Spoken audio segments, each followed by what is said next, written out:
There you go. There you go. I'd like to call the meeting to order at, you got to tell me what time it is. 9 a.m. I would also ask that you make sure your cell phones are turned off, and that microphones and speak.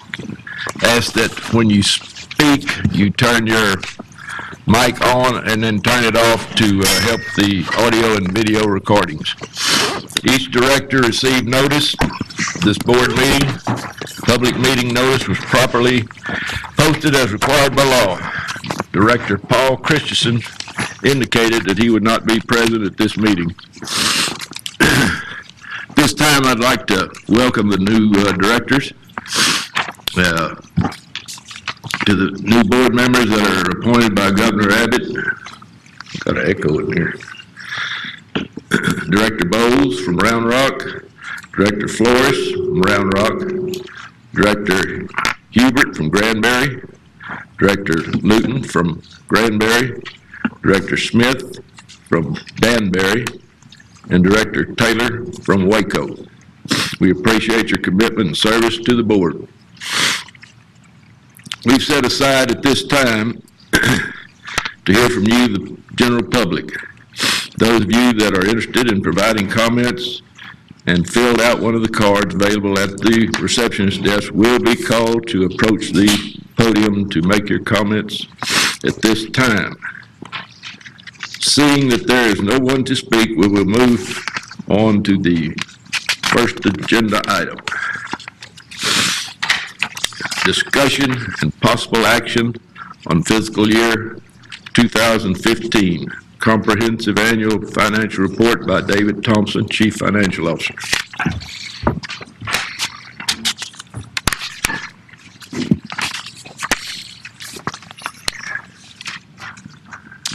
Good morning.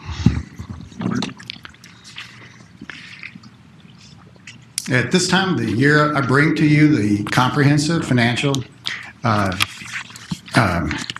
Review Report.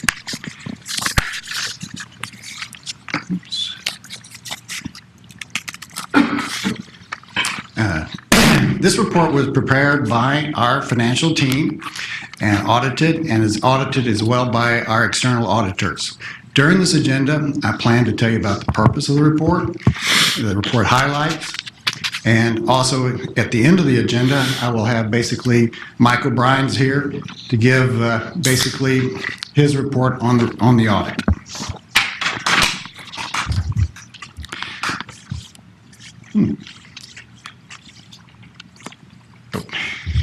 The CAFR is basically a report that presents fairly our results of operations for August 31st, 2015.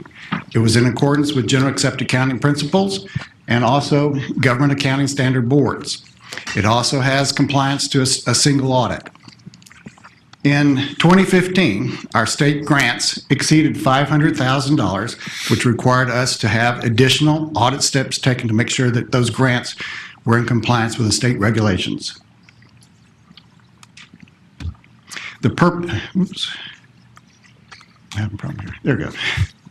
Let me talk a little bit about the difference between the CAFR and basically our operating plan. The CAFR basically is a historical document. And in that historical document, we do the accounting based off of accruals in accordance with General Accepted Accounting Principles.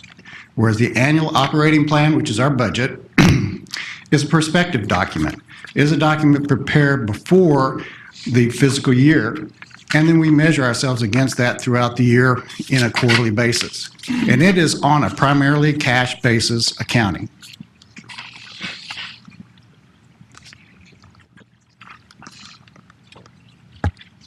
There are three sections to the CAFR, and the first is the introduction, which is basically the highlights of the events during 2015 for BRA. The second is the financial statements, and in the financial statements you have your supplemental information and your required footnotes to the financial statements. And the last is the statistical data, which is unaudited, but it gives you basically financial trends, revenue sources, debt capacity, other things that you might need to know about the financial statements. Also, the CAFR is organized around GFOA, which is basically Government Finance Officers Association group. That organization provides awards. We've had awards for 29 years, expect to get one for this year, as well for Achievement Certificate. Those awards basically couldn't be possible without the hard work of my financial staff and dedication, as well as other people who contributed to the CAFR.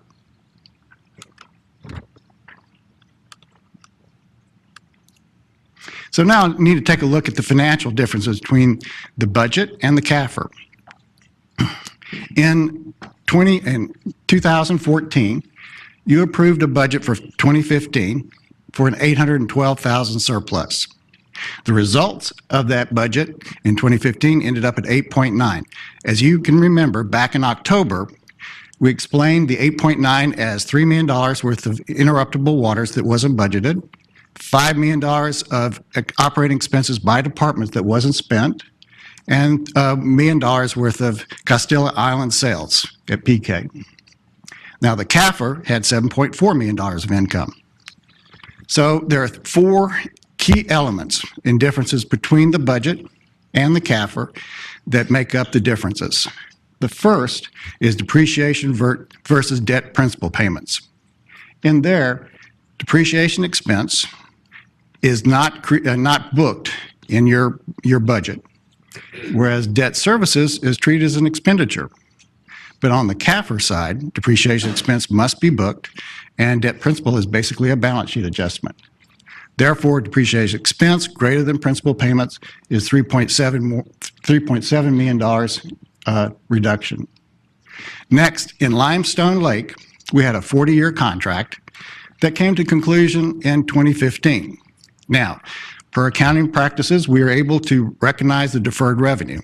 This was only a book entry. It has no cash impact, no impact to the system rates. And that was $2.8 million. Next is a GASB 68 entry for pension cost. Now, in 2015, GASB 68 came into effect, requiring us to restate our 2015 financials for $684,000 and approximately $5 million in prior years. Next is the capital expenditures. In our budgets, vehicles and equipment are treated as expenditures, but under the CAFR, you have to capitalize those costs. That's $471,000.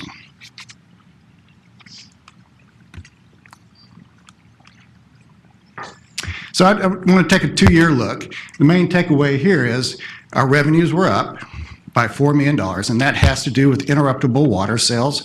And as you remember, those are not budgeted because we don't know if we're going to be able to sell the water or not. Next is expenditures were up, and that is by $1 million, and that's mainly due to the pension cost adjustment that we had and some other health-related insurance costs that came in.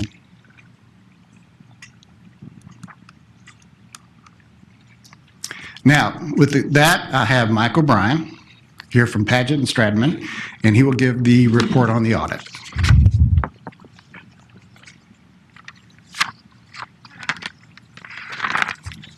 Little button, it's kind of tricky. It's not.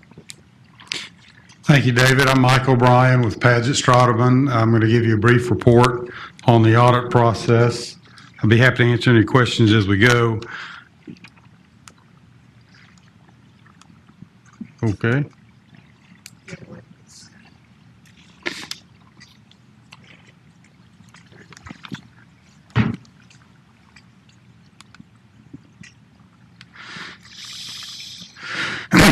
As you recall, we were engaged by the board last year to audit the financial statements of the River Authority.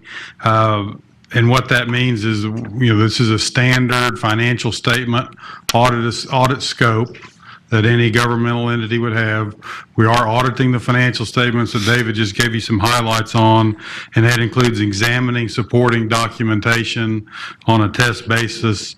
It includes an assessment of internal control, procedures and how they're being followed. It also includes an assessment of accounting policies to make sure that the organization's following the appropriate and required accounting policies and procedures. So we've concluded that, and our auditor's report is included in the draft comprehensive annual financial report. Our opinion is that the financial statements are fairly presented in conformity with generally accepted accounting principles. And as David mentioned, the authority follows the governmental accounting standards. When we do an audit of this sort, we don't report directly on internal controls, but we do tests over internal control policies and procedures, and there aren't any significant deficiencies for us to report to you as a result of our audit.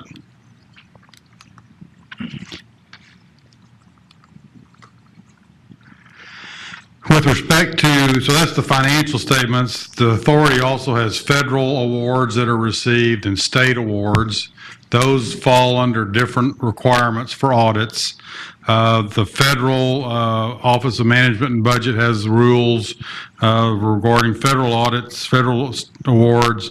The expenditures, if you have over $500,000 in expenditures, those awards have to be audited. That threshold was not met, so there's no required audit for the federal programs. Now, the state also has a different set of rules, as David mentioned. It's been a few years, but in 2015, the Clean Rivers program expenditures exceeded the required threshold, so we did the additional audit procedures, which are mainly compliance expenditures. They meet the, what the grant program requires. We did that work, have issued a report, and there aren't any findings or issues to report to you with respect to that program.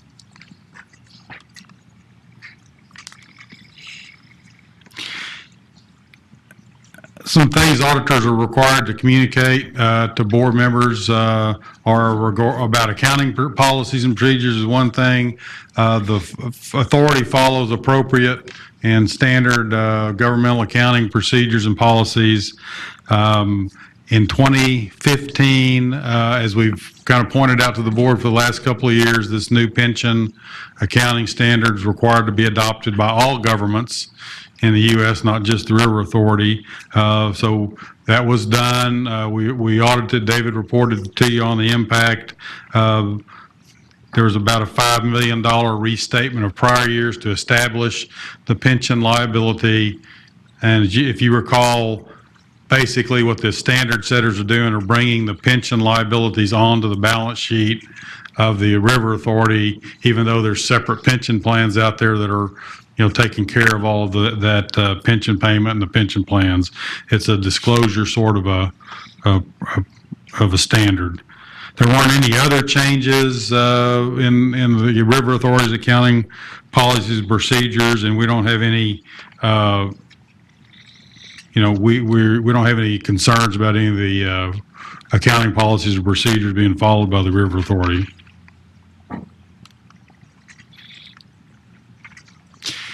Every year, I just let you know, there are estimates and financial statements. That's a normal and standard accounting process. This is a list of kind of some of the significant estimates and some of the significant financial statement disclosures.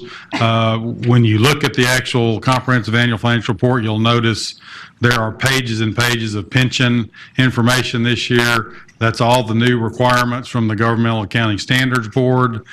We've looked through there, make sure that everything is required is reported.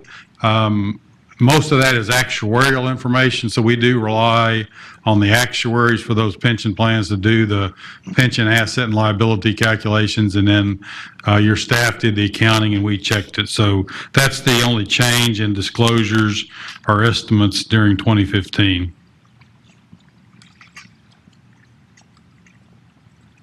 Other things that we're required to communicate, we did receive full and complete cooperation during the course of the audit. Didn't have any disputes or disagreement over any accounting or auditing matters. There weren't any audit adjustments. Likewise, there's not past adjustments or things that were immaterial that we just agreed not to record. And to the best of our knowledge, management didn't consult with any other accounting firms over any auditing or accounting matters. The comprehensive annual financial report, as David gave you a little bit of information on, that is a lengthy and important disclosure document that the authority's been preparing for a number of years. There is some unaudited information in there that does not cover by our auditor's report, but we do review the whole document, read all the information, and we're not aware of anything in there that's contradicts anything in the audited financial statements. It's ready to be filed with the Government Finance Officers Association, and it gets judged by an independent person, not part of our audit team or the authority, and they decide whether or not it meets the standards for the award. Finally, just I know there's some new members here. I do work for the board. We're engaged by the board. We work with management in conducting the audit. If you ever have any questions or need anything, here's my contact information. The audit team is listed here as well. So with that, I will see if there's any questions. If not, that completes my report.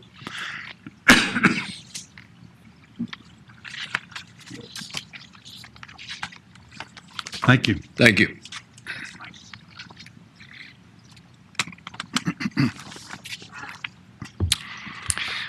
This time, we'll accept the CAFR, but before I want to let you know that we will be publishing and bounding the copies of the CAFR and then basically issuing it to the board members as well as the TCEQ, other state regulatory agencies such as the State Auditor's Office, Texas Water Board, debt rating services, and others who may request the CAFR.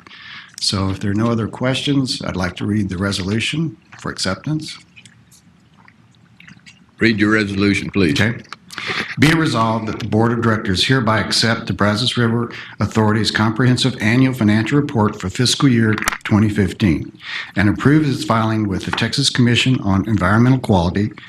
The Chief Financial Officer is hereby directed to file the report and the annual filing of the affidavit of the Executive Director of the Texas Commission on Environmental Quality. All right.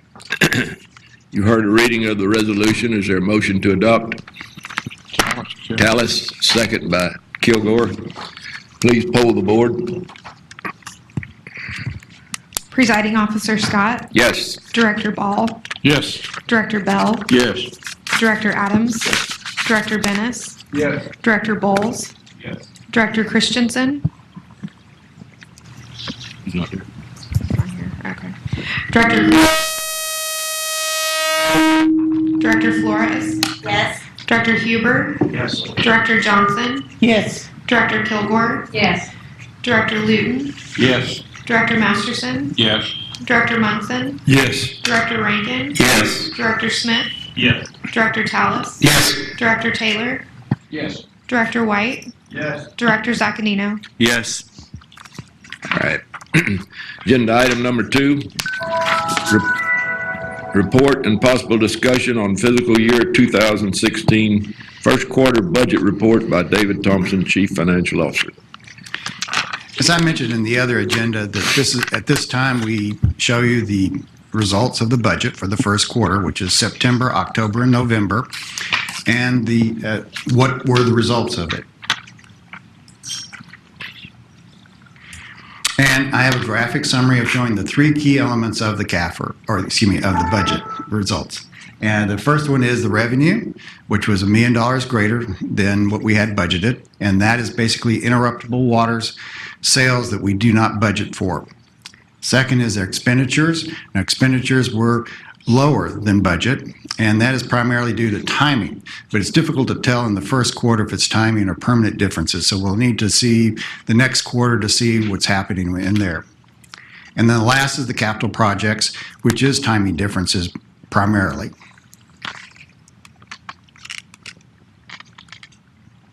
Next is the detailed financials and the variances. And the key takeaway here is that we recognize a majority of our revenue in the first quarter. And that's when we issue out our water supply contracts and we collect against them.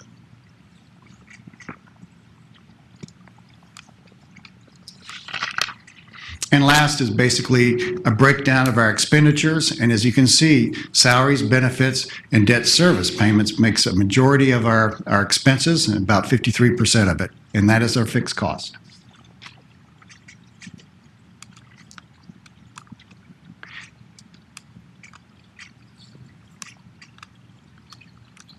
It's not moving.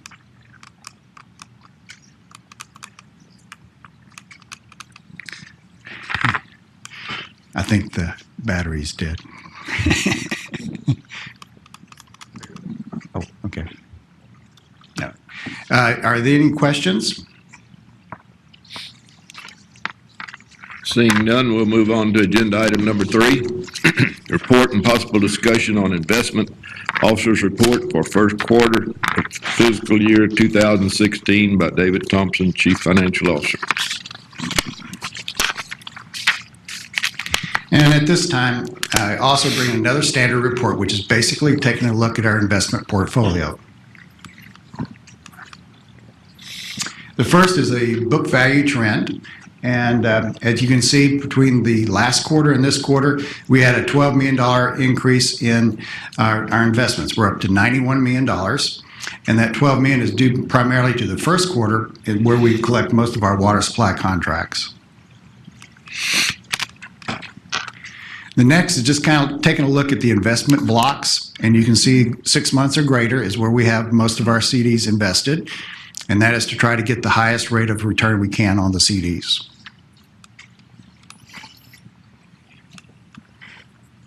Next is our portfolio performance. We ended up at 66 basis points for the quarter, and that is much higher than the Texas pool by 50 basis points, as well as Treasury is about 40 basis points. Our investments will probably improve now that the Fed has raised their rates by 25 basis points. But that'll take time because you remember our CDs are invested in long term on 50%. So we will start seeing an increase in income. But the increases in the high rates that we get on it can only be made possible by our consultants, and that is Valley View. And I also have Susan Anderson here to give us our long-range market outlook. Susan?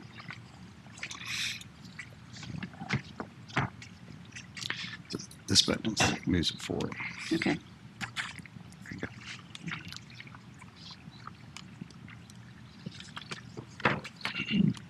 Oops. Okay. Good morning. I'm Susan Anderson with Valley View Consulting. Welcome to the new folks. I'll kind of walk through some of these graphs so that everybody's on the same page of what they're demonstrating. The information that I'm showing comes from the Federal Reserve Bank of Philadelphia. Twice a year they go out and compile a survey of economists worldwide, actually, to figure out what the projections are and the forecasts are for the economy and various components of the economy. They do this at the end of May and at the end of November. So just keep that in mind. The last time this was accomplished was the end of November, and we were in a totally different world. So we'll talk a little bit about the ongoing implications. But the question is the economy really improving, or are we looking towards a decline in the economy in the near term? I would say that on the biggest scale, the economy in the U.S. is improving, but we seem to be in two completely different universes nowadays. We've got the U.S. economy that has been chugging forward slowly, but at least it's had some growth, while the rest of the world seems to be deteriorating or having a real struggle getting their economies going. So the question remains is how long can the U.S. remain an island unto itself before all of these other factors start to weigh in? And I think we're already starting to see some of that with what's been going on more recently in the economy. We've had housing, employment, and production. We've had some improvements. The Fed targets have been met. The Fed is the Federal Open Markets Committee, essentially the central bank for the U.S. They set targets, and we have been close to some of the employment. We have been meeting the employment targets. It's some of the other targets that have been a little still out of reach of the Fed, the inflation target being the main one. As you may have heard, the Fed did finally raise the Fed funds target range. The Fed funds rate is the short-term rate that the banks have advantage of, but the problem is that all shorter-term products, securities, and the like are related, their rate, to the Fed funds rate. So that is the main pressure that we've been feeling in your portfolio, is the low range of the Fed fund target rate, which has been from 0 to 25 basis points. In December, right after all of these surveys were taken, the Fed funds rate was raised to a range of 25 to 50 basis points. And the hopes at that point, before the Chinese situation started deteriorating, was that we would start to see the Fed make those same range moves every other meeting, which would be every other month. With all of the deterioration that we're seeing globally, that's likely to become a 3 to 6 month change, if even that quickly. So the China situation has started to weigh on our markets. They're a big consumer of our products, and oil prices, and we'll talk a little bit about what's been going on there. But the last time the Fed met in December, they were seeing improvement. They meet again this week, so it'll be interesting to see what their assessment is at the end of that meeting this week. On these graphs, I'll explain each of them as we get into it. This, again, is from the survey. On the projected side, which is the lighter blue part of the graph. The darker blue part of the graph are those numbers that have actually been inked. We actually know what the outcome was. You'll see the huge gyration in early 2015. A year ago, we were under snow, under ice for a large portion of the U.S., kind of deja vu all over again right now. But the difference was, back then, is it had been going on for weeks and weeks and weeks, as opposed to just a one weekend or week effect. So you saw the production of GDP significantly lower. We just weren't able to get to work to produce. That reversed itself in the second quarter, and the average of those two is right on target of about 2.2%. We did slow down a little bit from that 2.2% average in the third quarter. We have now seen that in the GDP for this quarter, it is likely to be lower when we start to see the fourth quarter being finally inked. But you can see that at least in November, there was a lot of optimism that GDP was not going to be full speed ahead, but at least it was going to have some improvement. We'll see how the numbers change when we start to get the real results.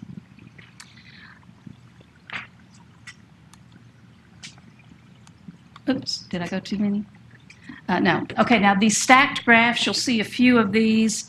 Again, I mentioned that every semi-annual period this survey is taken.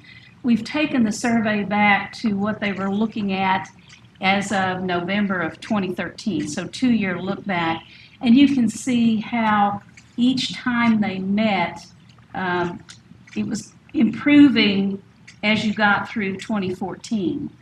But as the survey was taken subsequent to that, there was a little bit more reality in the system that things were perhaps not going to be as full speed ahead as they have been. And all the way out to 2018, they're looking at GDP of only about 2.8%, which is still respectable, but perhaps not as boisterous as what economists were feeling earlier on. Employment is where we've seen a lot of improvement. Looking back, we had a 5.5% unemployment rate in early 2015.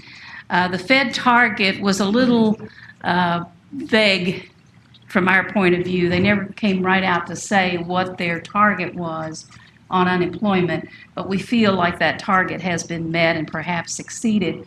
We've been stuck at about 5% unemployment, which is really good, but you can see that projections are going to take it down to 4.7% by the end of this year, as long as some of these events that I've talked about and pressures that I've talked about don't start impacting. Now, one thing I can tell you is that since December, in January, we've started to see a lot of an uptick of unemployment benefits being requested.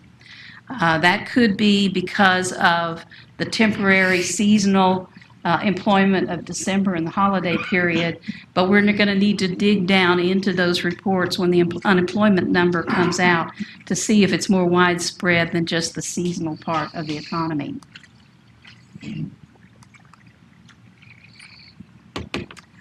Again, the look back, you can see that we have done a whole lot better than what the 2013 panel of survey was expecting. So the employment rate has really been on a good trend and hopefully will continue. Now, inflation, on the other hand, has been a little bit more elusive. In this graph, you will see the blue shaded are what we call the CPI actual, the Consumer Price Index, which measures the price of everything in the system. That, as opposed to the core, which takes that CPI number and strips out food and energy because they're very volatile part of the economy. And you can see that the actual dark blue for the first two periods was higher than the core. Remember, the core is oil prices. You can see, however, that when you got to the third quarter of 2015, that the oil is having a really placing a lot of pressure on the prices as a whole. Because when you strip that out, the core CPI is trending higher, but it's those oil prices that are causing the pressure downward. Back when this was taken, the 2015 estimate for CPI was about 0.8%. It came in at 0.7%, a little bit weaker than was expected. However, on the actual, this was showing about a 1.8. It actually came in at 2.1. So again, that oil pressure is having, or oil prices are having a large amount of pressure on the prices. When the next survey is taken, you're likely going to see a much different distribution because of the impact of oil prices, and then it'll be a good indicator of how long these survey participants believe that the oil price pressure is going to be in the marketplace.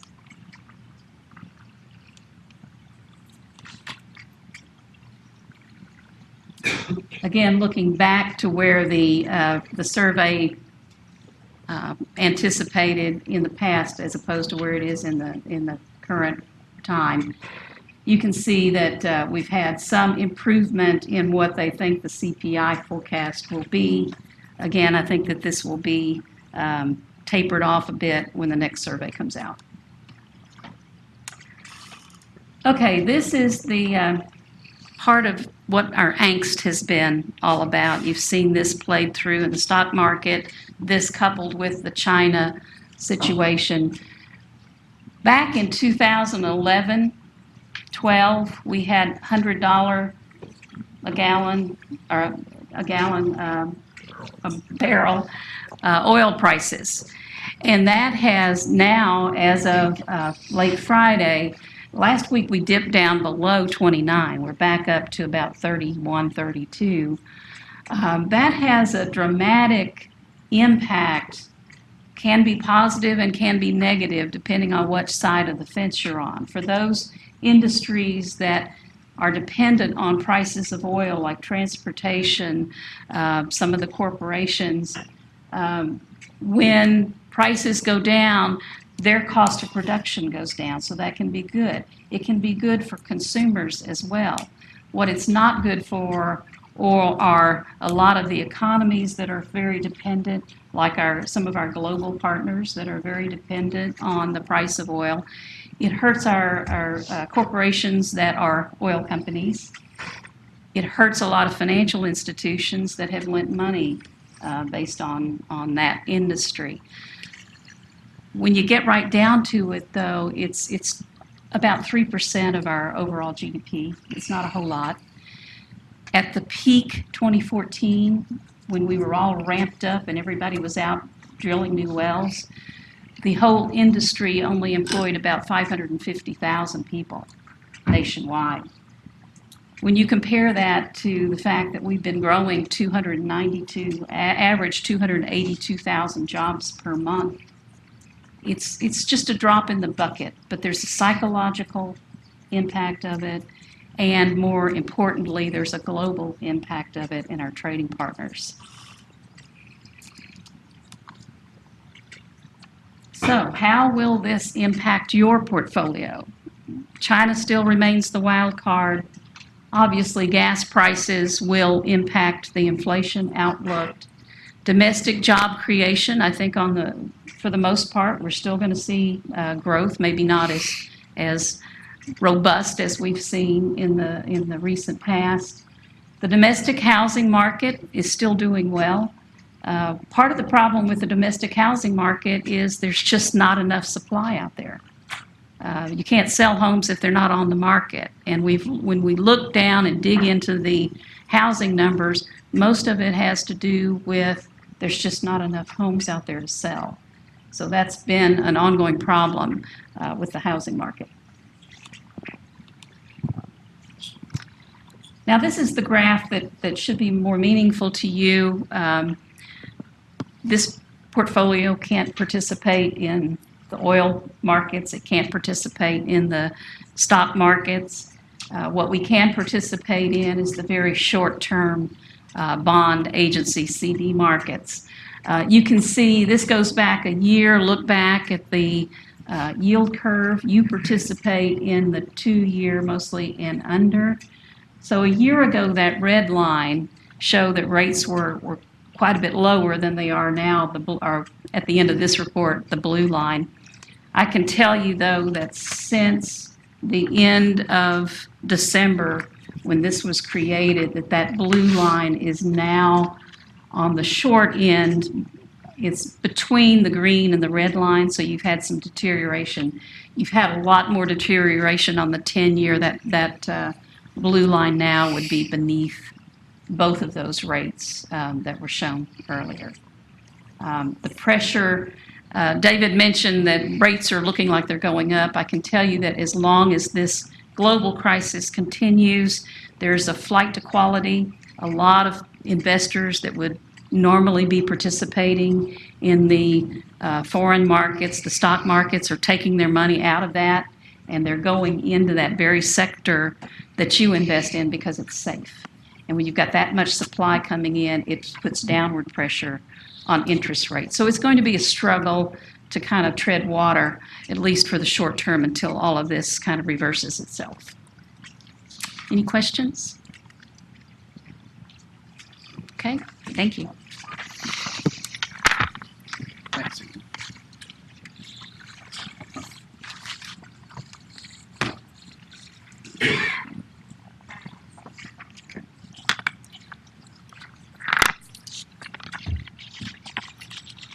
Go to agenda item number 4, discussion and possible action on approval of the Brazos River Authority investment policy by David Thompson, Chief Financial Officer. At this time, I bring to the board our investment policies, and required by the Public Funds Investment Act, I must bring to you for ratification or adoption of the policy. There were 2 minor changes to the policy. One involved the investment officers' training, need a little clarification, and then one was a replacement of a broker. Neither one of these they were very minor. Neither one of these had any impact to our investment policies or procedures. And I do have the red line copy included in your package if you want to review that and see. Other than that, if there are not any questions, I'd like to read the resolution. Please read your resolution. Be it resolved that the Board of Directors of Brazos River Authority has reviewed and hereby adopted the Brazos River Authority investment policy, included in the investment strategy statement, approved broker-dealer list, and approved training sources as presented to the Board of the Directors of Brazos River on January 25th, 2016. You've heard the resolution. Is there a motion to adopt? So moved. Richard? Who is the second? Carolyn's done it. Carolyn. Thank you. Please poll the board. Presiding officer.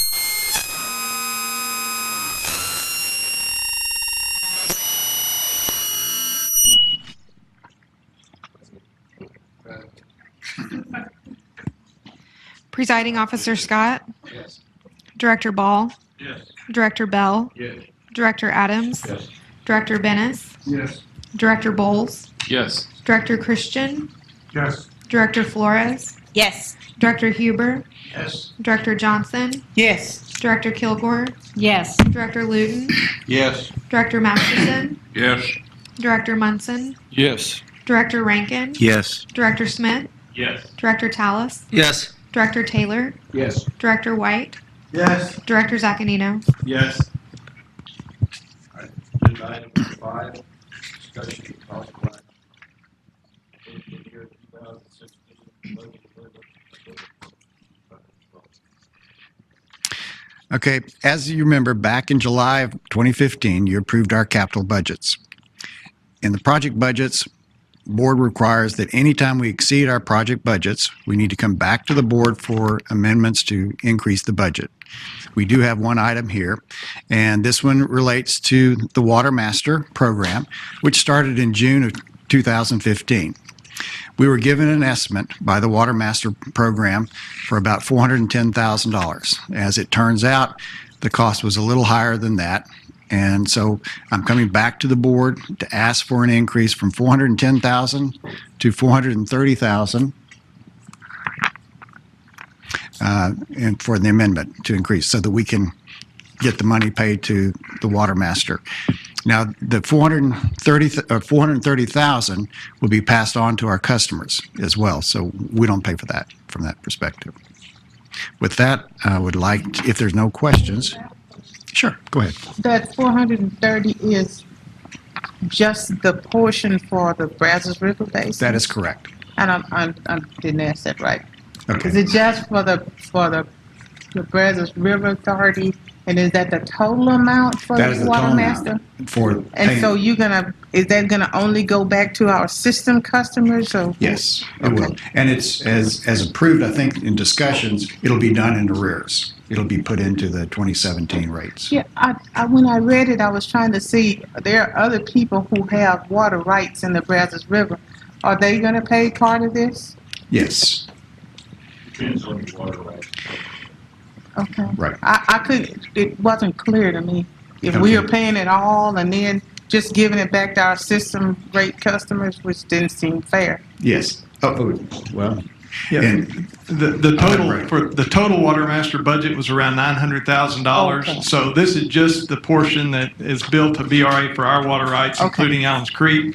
And so, again, we'll be billing our customers in arrears to pay this component, but there's an additional roughly $500,000 that will be billed to all the other water right holders in the basin that aren't BRA. Oh, that's good. When I read it, I couldn't see how that was gonna happen and so that just clears it up. Thank you. thank you, Brad. Where is the Water Master person? She's here in Waco. There's a TCEQ office off of Sanger out by the loop here in Waco. The Water Master resides there. She has 2 deputies that work with her in the Waco office that cover this part of the basin. There are 2 deputies in Stephenville that cover the part of the basin essentially from Waco up to Possum Kingdom. And then there's a deputy down in Freeport, I believe, that monitors activities in the lower basin. So in total, It's not there's 6 staff, I believe. Staff? Yes, sir. And they physically monitor the taking of the water is what they do? Yes, sir. They actually, they just started in June of 2015. So, that was a fresh start for the basin. And essentially what they spent most of the year last year doing was out visiting actual pump stations, checking to make sure folks had meters, and basically inventorying all those meters and making contact with all the water right holders in the basin. And going forward, their job will basically be to police as best they can and make sure that people are using their water rights in accordance with the way the water rights written. Do we get information that she gathers? Does she share that with us, the water master? Yeah, there's not I don't guess there's a formal, broadcast of information, but typically they'll provide whatever we ask for. There's actually what's called a Water Master Advisory Committee, and it's made up of, I think there are 15 water right holders across the basin, and we're on that committee along with 14 others, and so that's kind of the interface between the water right holder, the regulated community, with the water master. Do you have regular meetings or just call?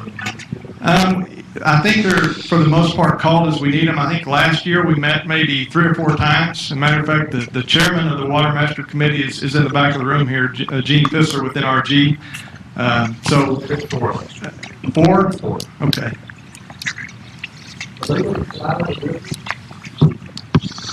They probably already have. I think they did some helicopter stuff last year. Right. Yeah, just to see what's there and see if it matches where there's supposed to be pumps and that kind of thing. Like I said, they spend a lot of their time out traveling up and down the basin, leaving notes on gate posts, and just trying to make contact with all the water right holders. It's easy to get in touch with BRA and some of the larger ones, but there's a lot of smaller ones out there, and that's what they spent a lot of their time last year doing. So. Do they have any responsibility above PK? No, the boundary of the Water Master area essentially includes Possum Kingdom and everything downstream, but it doesn't go upstream of Possum Kingdom. And as long as it rains, it's not going to be a drought. It's when the drought comes, that water master is going to have to Right. do the job, right? There'll be a big step that they have to do. We were real fortunate that we had such a wet year because, again, starting a new program like that where it's new for everyone, including the water master staff and all the water right holders, I can't imagine what it would have been like if we would have had to have gone through that during 2011 or even 2013 or 14. Her reception was not. So anything above PK, you can do away with whatever you want. Well,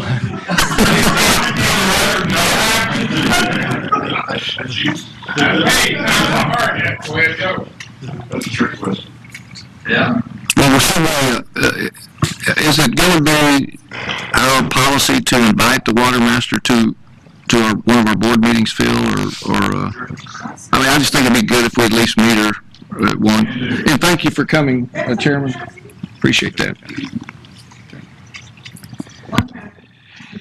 Thanks, Brad, for rescuing me there. Okay, if there are no other further questions, I'd like to read the resolution for approval. Read your resolution. Be resolved that the Board of Directors of Brazos River Authority hereby authorizes and approves the amendment to the fiscal year 2016 capital budget budget as follows. Increase the Brazos Basin Water Master FY 2016 budget by $20,000 from its current level of $410,000 to $430,000. You heard the resolution. Is a motion to adopt? Bowles, second. Okay, please poll the board.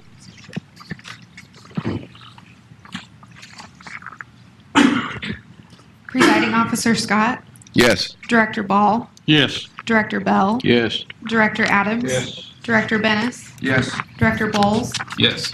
Director Christian, Yes. Director Flores, Yes. Director Huber, Yes. Director Johnson, Yes. Director Kilgore, Yes. Director Luton, Yes. Director Masterson, Yes. Director Munson, Yes. Director Rankin, Yes. Director Smith, Yes. Director Tallis, Yes. Director Taylor, Yes. Director White, Yes. Director Zaccanino. Yes.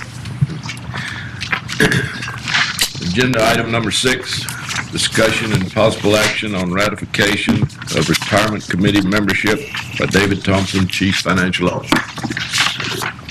Okay, I'd like to bring before the board, we have new members that have been added to the retirement committee. And the resolution of 2005 required the board to approve the ratification of these members. Chairman Scott has appointed new members to the board, the Retirement Committee Board. And I would like to, if there are no any questions, I'd like to read the resolution and the ratification of those members.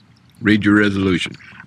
Be resolved that the Board of Directors of Brazos River Authority hereby ratifies Presiding Officer Scott's appointment of the following individuals to serve as members of the Retirement Committee. Jeff Tallis, Chair.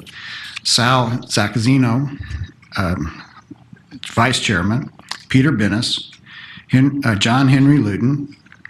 Ford Taylor. David Collinsworth. Jim Forte. And Matt Wheelis. The appointment members of the Retirement Committee shall serve on the committee until as successor is appointed. Heard the resolution. Is a motion to adopt? Gene Kilgore, second.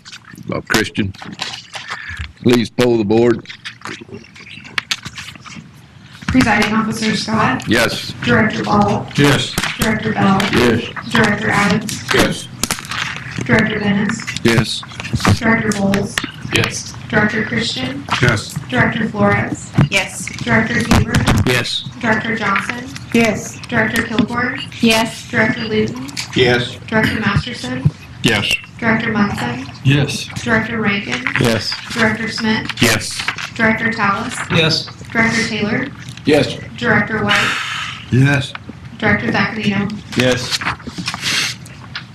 Agenda item number 7, report and possible discussion on legislative update by Matt Phillips, Government and Customer Relations Manager. Mr. Chairman, members, good morning. I'll start off by congratulating all of you because today you don't have to listen to me give a legislative update. So you're welcome.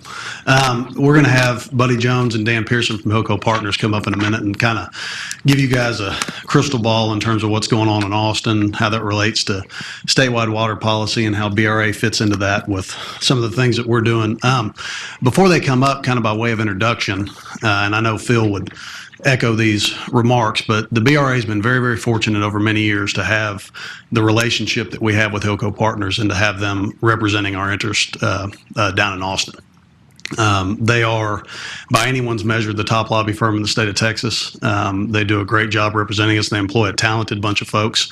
The two guys that are going to talk to you today have without a doubt forgotten more about navigating the legislative process than a lot of us will learn in an entire lifetime of trying to do it. So, and it's because of that that I'm fairly certain we would stand very little chance of survival in the legislative meat grinder were it not for the good work that they do for us. So again, we're very, very fortunate to have them on the team and obviously very happy to have them here with us today. So with that, I'm going to get out of their way and let them come up and talk to you all for a little bit. Buddy.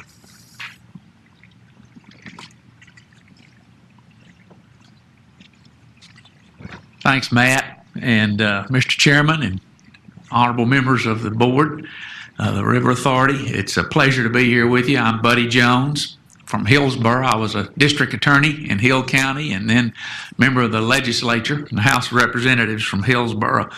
So I've watched this esteemed, great organization make such a difference in this region, and it's just a pleasure to be here.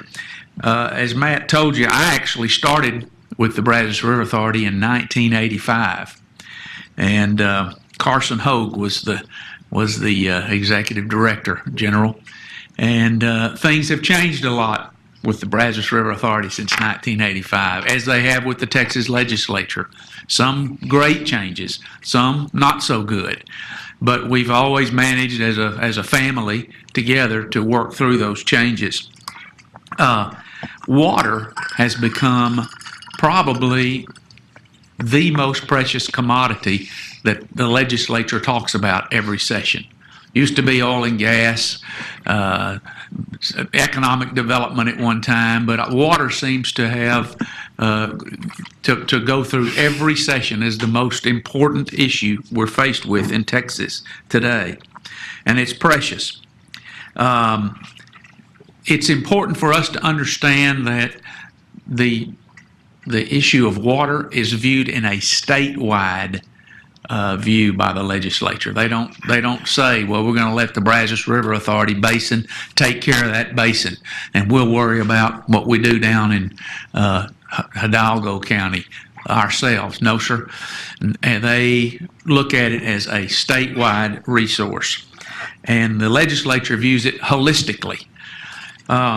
Consequently, we will have input, whether we invite it or not, from a House member from Hidalgo County, or a senator from Mineola out in East Texas, or someone from up in Dumas, whether they're in our basin or not.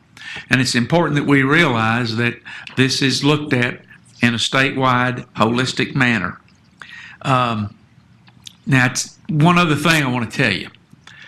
The job of a legislature, they think, is to legislate. Now, I'm a former House member, so I can say this. I watched with interest yesterday during the football games. There was a commercial on for Esurance. Did anybody watch football yesterday? And there's a woman sitting at a nice home, and she's on the phone calling her son, who's James Bond. And he's at the top of this tall building, and he's fighting all these bad guys who are after him, coming in on helicopters, and he's kicking them and hitting them. And his mother calls on the cell phone, and he picks it up. And he says, "Mom, this is a bad time." She says, "Well, the squirrels are back in the attic, and your daddy is taking it personally. He's not going to call an exterminator, and he's trying to fight for his life."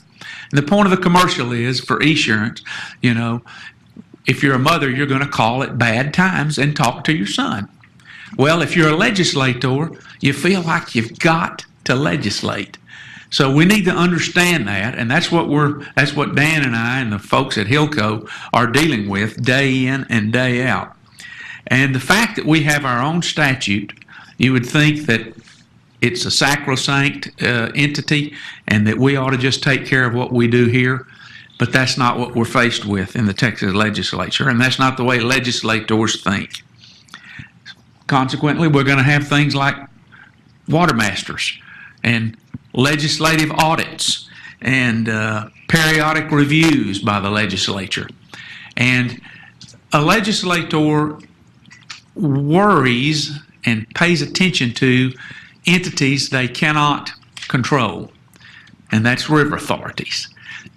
From 1985 till now, we have battled bills to try to put river authorities under the sunset process, and that would be devastating to our bond capacity, and it's just not meant to be. But we have to fight it every 2 years, and we will continue to do so.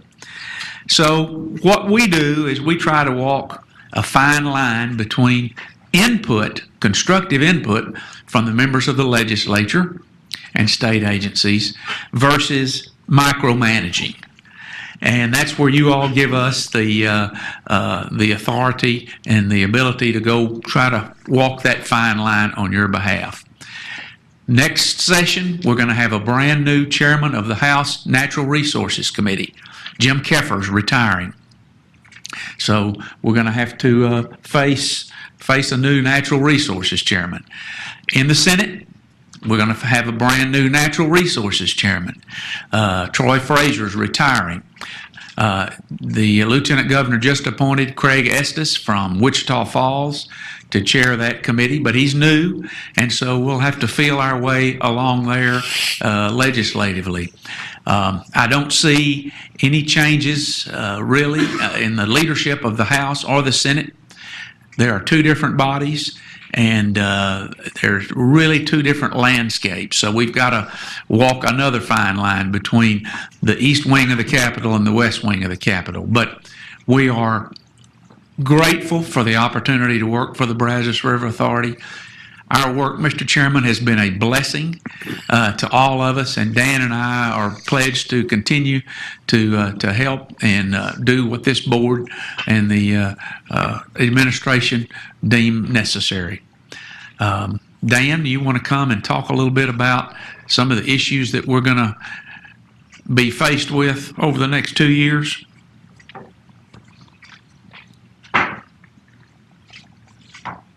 Thank you, buddy, and I want to take a minute to just add my personal appreciation and thanks for for being a part of the Brazos River Authority team for some time. You've been blessed with the continuity of a great board in this organization, and you've also been blessed with staff that are superior in every way. We interact with a lot of different groups through our company, Hillco Partners. We interact with a lot of different water authorities and bodies that either consume, produce, or sell and distribute water. And the people that y'all have within the Brazos River Authority staff here are certainly at the top of any of those organizations, and we appreciate that as well. As Buddy said, the legislature has a desire to legislate. Well, they don't even take a break when they're not in session. So we have a process that we're going through right now that happens in every even-numbered year since they're not in session, called interim charges. And those interim charges are set by both the lieutenant governor and the speaker for their particular body of legislators. And for the most part, those interim charges have already been defined, and in some cases, hearings have begun to occur in Austin and around the state. But that process evolves. They could always add additional interim charges as the interim period continues. And as Buddy said, just like during the regular session, water remains a significant topic of discussion. During the interim, that's the case as well. And both the lieutenant governor and the speaker have both given appropriate charges to the committees in their purview. In the Senate, that would be both the Senate Natural Resources Committee and the newly formed last session Ag and Water Committee that Senator Perry chairs. On the House side, as Buddy said, Chairman CAFR is retiring, but he is continuing in that capacity during the interim, and so they've begun to set a schedule for hearings that will occur within that body as well. And then to a lesser extent, there's an Environmental Regulation Committee in the House that we monitor on behalf of this organization as well, because that deals sometimes with the permitting and compliance and regulatory authorities of the TCEQ, which y'all interact with quite a bit. In terms of what are they looking at, what are they talking about during the interim, believe it or not, even though we go back to Senate Bill 1 that created the whole regional planning process of which the Brazos River Authority is intimately involved in and helps administrate, every once in a while the legislature does kind of tend to look back in its rearview mirror and say, now what did we do and why did we do that? And the regional planning process is a good example of that. We all know that the regional groups get together and they, on a local basis, come up with what they believe the demands for water are going to be in the future and how are we going to meet that demand. We're going to use surface water, groundwater, lakes, desalinization, conservation. It's all over the map. And those regional groups then roll those plans into the Water Development Board, who then puts them into a statewide water plan. And not too long ago, the legislature said, well, we need to do some more prioritization of that plan, because they get frustrated that they don't see anything happening. Now, again, they dip in and dip out. They're not in it neck deep like you folks are, but that's an issue to them. And as a part of that, during this interim, I think we're going to see discussions in both the House and the Senate committees about the regional planning process. Is it working? And if it's not, why not? And I think the why not is the important part of this discussion. Again, they look at it and say, why aren't things getting done? Why do we not have more water resources today than we had 15, 20 years ago? So they look at things like desalinization. They look at what are we going to do to manage groundwater. They look at, can we build more lakes? And the thing that they did most recently, of which y'all are very aware of, is they put money where their mouth is. So they created $3 through the Water Development Board, billions of dollars of additional funding opportunities for water projects in this state. The voters had to approve it because it was a constitutional amendment, the way they funded it. The voters did that overwhelmingly. And so now you have an expectation that things are going to happen because, right, money, government always solves everything with money, right? Because money's sometimes easier to throw at a problem than trying to fix underlying problems that may be an issue. And I think during this interim, we're going to be talking about some of those underlying problems. This authority has been more engaged, in my opinion, than any other group in the state of Texas that has anything to do with water in trying to meet its future water demands. I would put in a close second behind them probably the LCRA. And then there's all other types of groups around the state that in their own little areas are trying to do their best to try to accommodate future demands as well. But this authority has been engaged. And as a result of that, you've felt the pressures and the pains and the challenges of trying to accomplish some of those goals and projects. The legislature is going to want to talk about during this interim, why haven't we seen more projects brought to fruition? And if I just want to use, not from an editorial standpoint, but just a practical example, if we look at our systems operating permit that y'all will probably be briefed on more later today, that started 15 years ago. And that was never a challenge from the BRA's vantage point of the dollar cost. Because of the creative nature of that permit application, it doesn't require the enormous expenditures of reservoir construction and the times associated with that. So it wasn't money that caused it to take 15 years, and we're still not there yet. It's the process. And I'm not being critical of the process. The way the process has worked has been exactly the way the legislature, through the laws that it's passed, the rules that are developed within the TCEQ and other agencies, require that application to move forward. But I use it only as an example. If the legislature wants projects built faster, they've got to look at the process. It's not just money. And so I know for a fact that in the House and the Senate, those discussions are going to happen. Whether it results in any change or not, I'm not predicting that, but I know that that discussion will happen. Also, the permitting process itself, and I'm not talking about for the type of permit that systems operating represents, because that's a big, complex process, but other types of permits that one has to get to go and construct and produce more water, whether it's groundwater or whether it's surface water, whatever it is, that's going to get a lot of discussion. Again, because there's no question that that process creates time and cost. And I think there's a sensitivity that we need to get more things done in the state.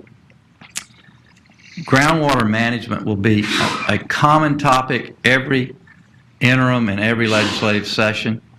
The BRA to this point has not engaged significantly in groundwater production. You have interest in it. You are going to have groundwater as part of your future solution for water demands in this state. That's with the fact that the BRA is blessed with a basin that has water in it when it rains and a series of lakes to store it in. There's a lot of parts of this state that are growing very rapidly that do not have access to surface water, and so groundwater is indeed their only solution, whether that's fresh water or desalinization of salt water. And so the management of groundwater is going to become a more and more critical part of our debate in the state. The state of Texas, 97% of the land that's owned here is owned by individuals, privately owned, not government. And so in this state, groundwater is considered a private property right, and therein is the rub. If we have groundwater resources that are significant, which we do, and we manage them through groundwater conservation districts that aren't completely holistic of an aquifer, but are county boundary driven, then you have a patchwork of rules and regulations and requirements that doesn't lend itself to development of water. It does lend itself to protection of property rights, which is important in this state. So that debate will continue. The last thing I would say is that water conservation and reuse, again, using our systems operating permit as an example, that's a reuse permit. A significant part of that comes from the reuse of water that's already been used by someone else.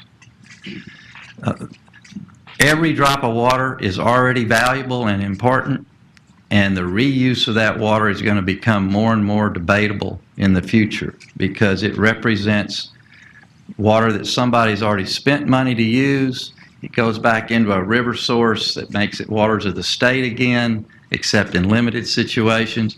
But guess what? Historically, downstream, there have been communities, businesses, et cetera, that have invested hundreds of millions, if not billions of dollars in anticipation of that water coming down the river. And if somebody is reusing it upstream from them legally, that's less water that's in the river. That impacts their investment downstream. That's a challenge that the state will continue to work on. Buddy made the comment about the broader aspect of what we do on behalf of BRA. It's extremely important that y'all realize that you cannot make your decisions in a vacuum, and I know you already know that. And by a vacuum, I don't mean within your basin. I mean within the state. When y'all decide to do something here, or when any river authority decides to do something in their own basin, the legislature as a whole, through its committees and through the processes that I've already described, they hear about it, they learn about it, and they view it from a statewide perspective because even though that's not happening in their district, it's something that could happen or should happen or they don't want to happen. And so it gets discussed on a statewide basis, and it's very important. I think Buddy and I feel like if there's value that we bring to this organization, it's the ability to keep what you feel like are your localized decisions within your basin in perspective of the whole total of the debate that goes on in the state of Texas as it relates to water.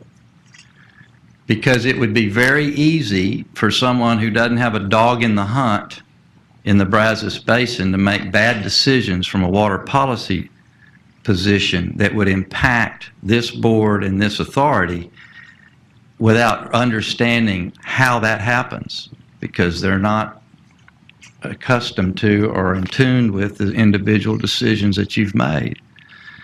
And so a big part of what we do is constantly trying to impart what is important to the Brazos River Basin to the decision makers and the body as a whole in the legislature in making sound public policy as it relates to water.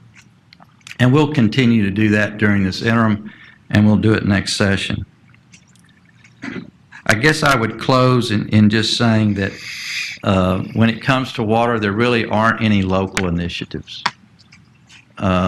Because everyone, whether you're the regulator at the TCEQ or Water Development Board level and or Parks and Wildlife, every local decision has the potential of being a precedent that now has to be dealt with on a statewide basis, and every local decision has the ability to impact statewide policy. And so what you gentlemen and ladies are tasked with is taking care of your basin, but understanding that you're doing it with a whole lot of people watching. And we like to think that we can help move some of the fog every once in a while to where they have a clearer view of what you're doing and why you're doing it. Again, we greatly appreciate the opportunity to be a part of your team. We'd be happy to answer any questions that you might have.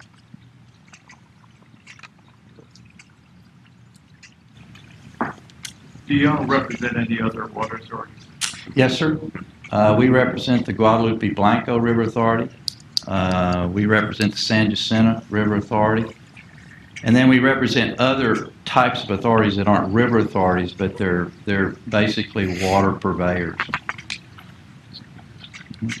As you're meeting with the legislators, apparently maybe perhaps the frustrated legislators that they don't see more improvements, and explaining to them that it's not necessarily a financial issue, it's a permitting issue, how are those discussions coming? It's tough. I was privileged to be very involved when the SWIFT funding concepts were developed, when then Chairman Ritter in the House was coming up with the ideas of how to expand the funding levels. We had numerous conversations that I represent, or Hillco represents, several entities that, quite frankly, money has never been the challenge because of their bonding ratings, et cetera. They can get access to cheap money. It's more so, how do you get something from here to there? And quite frankly, I've commented about the continuity of this board, and it's extremely important, but we represent people, we represent a group called the West Texas Partnership, which is made up of the cities of San Angelo, Midland, and Abilene. And they're trying to come up with some regional solutions for water in the future in that very arid part of the state. And guess what? That's headed up by mayors who are elected to 2-year terms. It is extremely difficult to keep something that important moving forward because of the challenges of the process.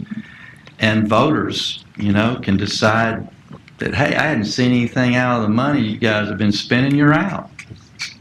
Let's get some new guys in here. Well, the water problem's the same.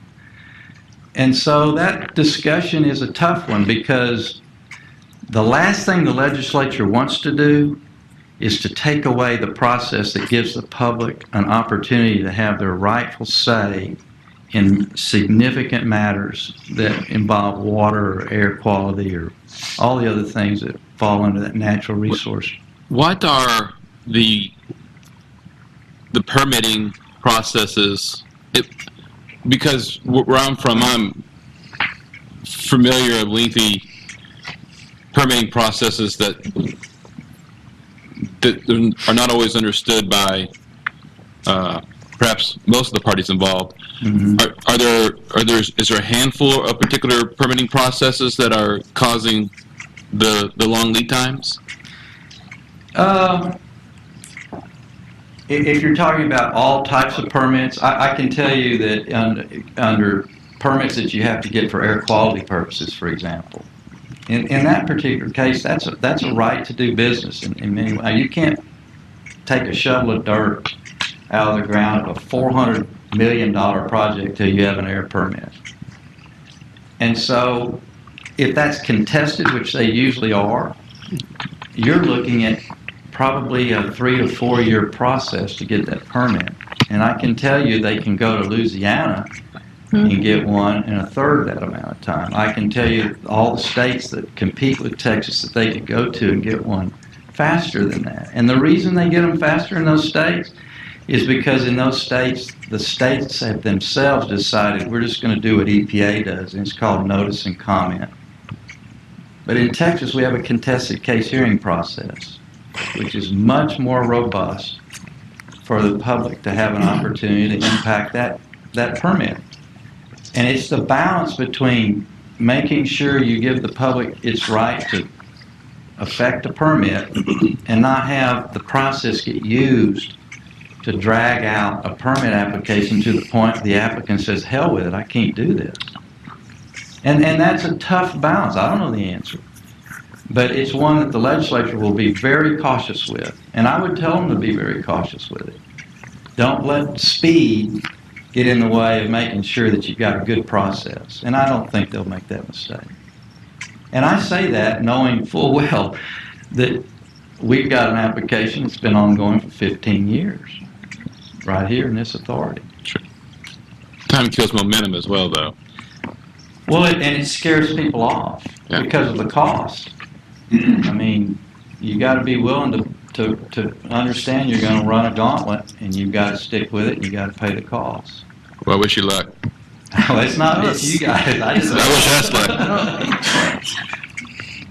Yes, sir. Have the river authorities been put under some kind of schedule for review? Yes, sir. Buddy mentioned the fact that we had opposed, as did every other river authority and water authority in the state, opposed a straight-out sunset requirement. I used to run large state agencies, and I know what sunset is. And he hit upon the reason that it doesn't work. If it's under sunset, you literally, every certain number of years, whatever your schedule is, it's like a reauthorization at the federal level. If you don't pass a sunset bill, you go away. Well, that's okay if you're a governmental agency and you're getting appropriations and all you do is, do something that's supposed to benefit society. But in the case of the River Authority, y'all spent all morning long, what are you talking about? You're talking about financials and you're talking about money and investments, etc. You can't have an environment where you're dealing with rating companies and bond houses where you're having to explain to them, well, we really won't go away in 5 years. That just says we will. We'll still be here. Well, they don't. You know how they work. They don't do that. They take it literally. And so what happened was, over these multiple times of going down that same rabbit trail, all the authorities say, we don't have anything to hide, but we got to do this the right way. So what we have now is we have a review by the state auditor and the LBB, which is sunset-like, but it's not sunset. And that's part of the legislature, as Buddy said, wanting to have more control over things that they created but don't believe that they have enough control over. In the case of the BRA, and again, it's part of the, I guess, the benefit of being out there trying to make things happen, we were the first river authority in the state of Texas to go through that process. And both the LBB and the state auditor's office reviewed the operation here and said it meets all the requirements that they would expect it to meet. I think he might have beat you. You mentioned Estes replacing Frazier. Yes, sir. What's your feeling on that? Well, Senator Estes has been vice chair of that committee now for some time. I've worked with Senator Estes a lot. He knows the issues. He's already asked me and some other folks to come in and talk to him about things that he's thinking about trying to do within the committee. It was actually his idea to split water out from natural resources because he thought he was going to be chair of the Ag Committee and he wanted water. And Senator Perry got that instead. So my assumption is the lieutenant governor is going to leave it the way it is. But that just, I say that to give you an indication that he understands how important the water issues are and he will focus on it. He's been there. He's been through all the discussions. I think he'll do an excellent job. Actually, to follow up with your question, I think I see this as more of an opportunity than a challenge. Those of us who know Troy Frazier and love him dearly, as we all do, there weren't many times he invited us in to give our input. And so I think we have an opportunity here to maybe get in on the ground floor and help do some education where we haven't in the past in the Senate.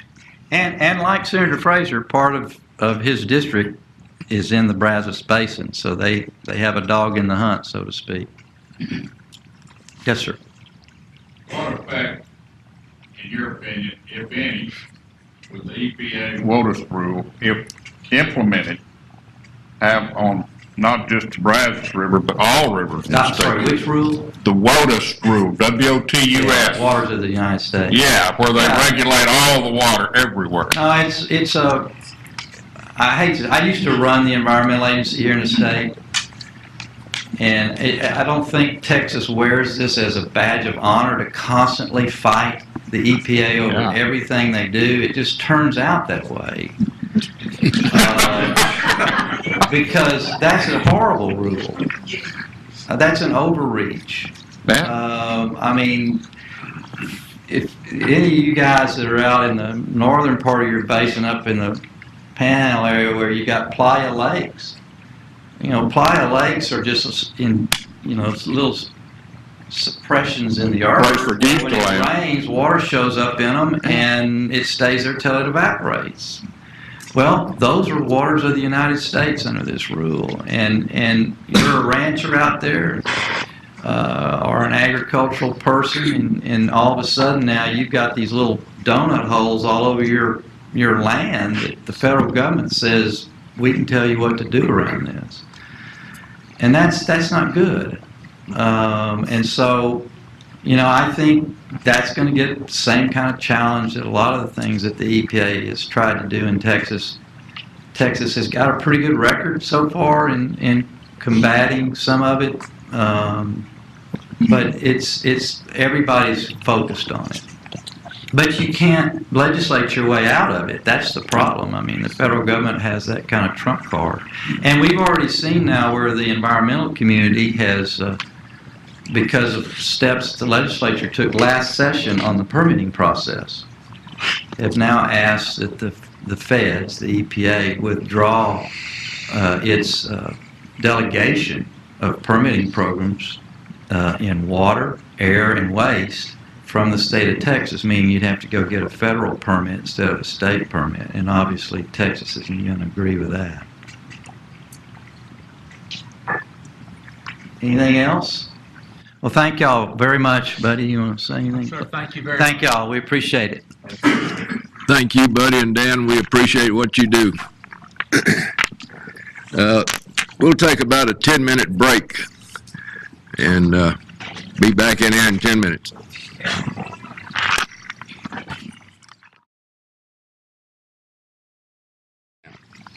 Agenda item number 8, discussion and possible action on encroachment below 1,000-foot contour by Michael McClendon, Upper Basin Regional Manager. Thank you, Mr. Chairman. I've got 2 agenda items today, and both of those are directly related to the legislative process that Buddy and Dan were just speaking about. The first agenda item I have is with regards to encroachments below the 1,000-foot contour. As you know, surveys are required as a part of the Possum Kingdom land divestiture process. With surveys for the first time on many of these properties, not surprisingly, we did find several encroachments, just like we did during the first divestiture process. I'm going to talk, as I said, specifically about encroachments below the 1,000-foot contour. The significance of the 1,000-foot contour is that up at Possum Kingdom, anything below the 1,000-foot contour is considered within the lake bed. And then for some of you directors that were here during the first divestiture process, you're going to notice that the proposed policy that I'm going to be speaking about today is very similar to the policy that we did during the first divestiture process. It mirrors it pretty much. Really one of the major or minor differences is that we're requiring that the folks file it of record with the county this time. That way, if you do happen to, if a lessee sells their leasehold property, that the new person coming in understands that the structure that they're buying is actually within the lake bed. When I go through the presentation too, you may wonder, why haven't some of these issues been addressed previously? Some of the structures that I'll show you are 30, 40 years old. And I wanted to kind of give you a couple of reasons as to why that some of these structures are still there. First, when I was looking at it, there's about 219 miles of shoreline at Possum Kingdom, and that's a significant amount of land that you have to regulate and oversee. And then I started trying to put that perspective, and that's the distance from Dallas-Fort Worth all the way to Austin, Texas. And so that when you got a staff up at PK trying to regulate what goes on for 219 miles, that's a significant amount of land that you're trying to monitor. Also, the 1,000-foot contour line, it's not static, it's dynamic, it's changing. It may be imperceptible and slow, but that line, somebody may have actually gone out and constructed a structure, and 30, 40 years go by, you have erosion or accretion. The erosion, they may actually have been behind the 1,000-foot contour, and over time, they're actually now within the lake bed. That's not the case on most, but we do see that occasionally. Another issue why some of these may have occurred is we operate at elevation 999.0. And so we give ourselves a buffer, a 1-foot buffer, and that's really for lake operational purposes to where we can open those gates. Our gates, as y'all are familiar with at Possum Kingdom, are a lot more difficult to open. We don't just go push a button and the gate drops. And so we allow that 1-foot buffer there for our operational purposes. Well, when you go through a drought period, 4 or 5 years, and you don't start bumping up against that 999 or that 1,000 foot, people tend to come in and they'll start wanting to chase the water, if you will. And so they'll start building closer and closer. And then all of a sudden, you turn around, you've been trying to monitor 219 miles of land, and you've got people that have been encroached within the lake bed. Also in the 05, 06 time period, we began requiring surveys for properties that transferred, lease transfers. The structures that I'm going to show you today were all on commercial properties. Most of these commercial properties haven't changed. They don't change hands very much, so surveys haven't been required on them. So it wasn't until now that we've noticed that there are encroachments into the lake bed on some of these commercial camps. And then another reason why survey process is extremely expensive. The first investiture process we went through, it was $1.2 million to survey all the lands up there. This process was a little bit cheaper. It was still rather expensive. It was $184,000 to do the survey. I'm going to move forward. I'll walk through, kind of talk about the survey that was conducted, and then I'll also kind of go through the stipulations or the criteria with the policy that we're recommending. And again, the policy is consistent with the prior divestiture process, and we're going to try to treat everybody equally. Whenever we conducted the comprehensive survey, we discovered that there were 11 residential encroachments. All these are on the commercial camps. For comparison purposes, we have found that there were 18 encroachments during the first divestiture process. As I mentioned earlier, our relationship is with the commercial camp owner, the lessor.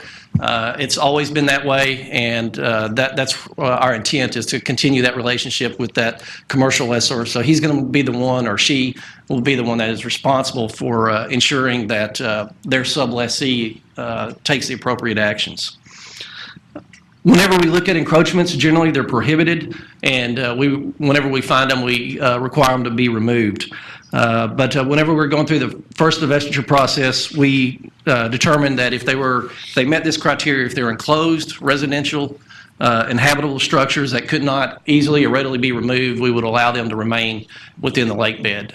Then they would also have to sign an encroachment agreement. Basically, that encroachment agreement acknowledges that, yes, from time to time, these properties will flood. And then they would also have to pay a nominal fee. It's 10 cents per square foot. I'm going to walk through, I'll show you a couple of representative items that we would allow to remain. And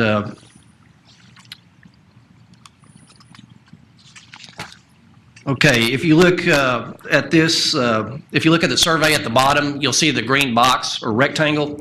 That is the photograph, that's the structure that's depicted above. For orientation purposes, up here to the, first you got the black, the bold heavy black line, that's the 1,000-foot contour, and the lake bed is up to the north. So anything that you see to the north of this bold heavy black line is out into the lake bed. So you can see this structure is a manufactured home, it's completely in the lake bed. This structure right here is this photograph depicted here. It meets the criteria. It's enclosed residential inhabitable structure, and it's not easily or readily removed. And again, that's consistent with the first divestiture process. These small structures that are here circled in red, that's these two outbuildings. These are storage buildings. Again, consistent with the prior divestiture, we required those to be removed, and folks did that during the first divestiture process. This is another example of a structure that is built in the lake bed, or a portion of it. For orientation purposes, this one actually, here's the bold heavy line. That's the 1,000-foot contour. Anything to the south this time is in the water, in the lake bed. These little, these are docks or walkways. But you'll see, here's the house. It's represented right here in the photograph. A portion of it lies within the lake bed. Again, it meets the criteria of the policy. It's enclosed, residential, habitable, not easily or readily removable.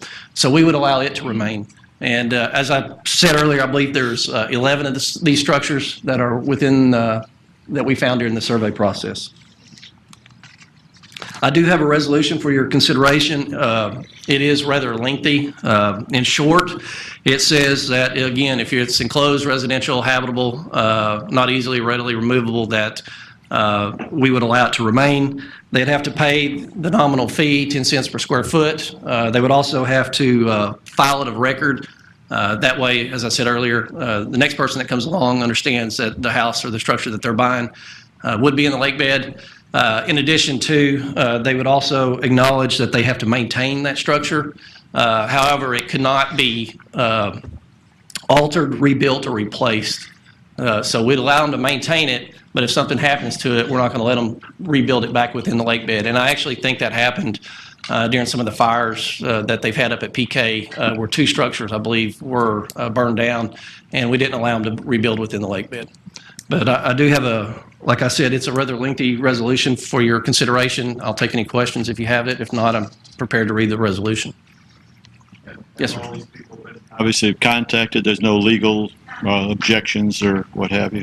Yes, sir. We have contacted everybody. We've sent letters. We've actually sent them copies of the surveys, and we're in the process of submitting once, and if the board approves today, the encroachment agreements to them for their consideration. Yes, sir. So the walkways and stuff, did you say that you, like if something happened to one of them in a flood, they can't rebuild those? No, a walkway, like an on-water facility. Would be. Yes, that you could rebuild. Okay. As long as you file the permit and follow the process. What I'm saying that you cannot rebuild are the structures that are habitable.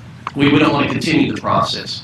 And some of these, the pictures you're showing, it's not like they're of highest of quality. So if they just naturally fall into disrepair, they can't repair them at that point either. You're required to maintain them to the best of your ability. You know, we're going to work with the folks a little bit. Right. If it, big windstorm comes and it blows that away, you're probably not going to be able to replace it in that same footprint. Mike, have you reviewed each of these, I presume, and carefully? I mean, each one of them has to be unique, I'm sure. Yes, so, they are. Okay, so I've looked at them each carefully, and yes, sir. Everybody's unique, and are most of them of lower quality, would you say? A significant amount of them are that are within the lake bed. And we didn't know about these, like I said earlier, is because a lot of them are on these commercial camps, and we didn't have a relationship with that sublessee. And until a survey was done, it wasn't until then. We kind of suspected that some of them were. They're in real flat areas, so a couple of inches makes a lot of difference. Sure. Yeah. Okay. Thank you, Mike. Yes, sir. No more questions. Read your resolution, please. Yes, sir. Whereas the Brazos River Authority owns the property below the 1,000-foot contour at Possum Kingdom Lake for the purpose of maintaining an inundation area for the reservoir, the lake bed, and also owns land above the 1,000-foot contour, which it leases for residential and commercial purposes, the leased land. And whereas the 1,000-foot contour is a meandering line that changes naturally over time with erosion and accretion and is the lakeside boundary for most of the leased land. And whereas in conjunction with the legislatively mandated sale of these residential and commercial leases, the Brazos River Authority conducted a survey of the leased land, including a survey of the 1,000-foot contour, which survey recorded improvements encroaching into the lake bed from the leased land, including residential structures, retaining walls, concrete pads, fences, sheds, pump houses, and other similar structures. And whereas the Brazos River Authority does not permit single-family residential lessee and commercial leased property, commercial lessee, encroachments into the lake bed, and whereas notwithstanding such requirement and taking into consideration the nature of the legislatively mandated sale process, the financial and environmental aspects of removing a residential structure and potential hazards to navigation on the lake, the Brazos River Authority is amenable to allowing certain lake bed encroachments to remain in place, subject to the specific requirements set forth herein. And whereas at its October 25th, 2010 Board of Directors meeting, as part of the first round of divestiture, the Brazos River Authority adopted a similar policy regarding lake bed encroachments and desires to maintain a consistency with this previous policy. And whereas the Board of Directors intends that the policy regarding encroachments below the 1,000-foot contour adopted October 25th, 2010 be superseded and replaced by the new policy regarding encroachments below the 1,000-foot contour set forth herein. Now therefore, be it resolved that the Board of Directors of the Brazos River Authority hereby adopts the following policy regarding improvements encroaching into the lake bed. Number 1, encroachments in general. Except as provided in paragraphs 2 and 3 below, all improvements encroaching into the lake bed must be removed. Number 2, residential lake bed encroachments. Enclosed habitable residential structures that cannot be easily physically removed from the current position, and those improvements attached to and a part of the residential structure, such as porches or decks. This does not include other lake bed encroachments not attached to the residential structure, such as boathouses, on-water facilities, fences, sheds, or retaining walls. Encroaching into the lake bed on January 25th, 2016, residential lake bed encroachments may remain in place subject to the following. A, the residential lake bed encroachment must be associated with one of the following. I, a property subject to a residential lease agreement with the Brazos River Authority in effect as of January 25th, 2016, residential property, the owner of which, including any successor in interest, shall hereafter be referred to as a residential licensee. Roman numeral 2, or double I, a property subject to a commercial lease agreement with the Brazos River Authority in effect as of January 25th, 2016, commercial property, which subleases tracts of land for residential purposes. The owner of a commercial property, including any successor in interest, shall hereinafter be referred to as a commercial licensee.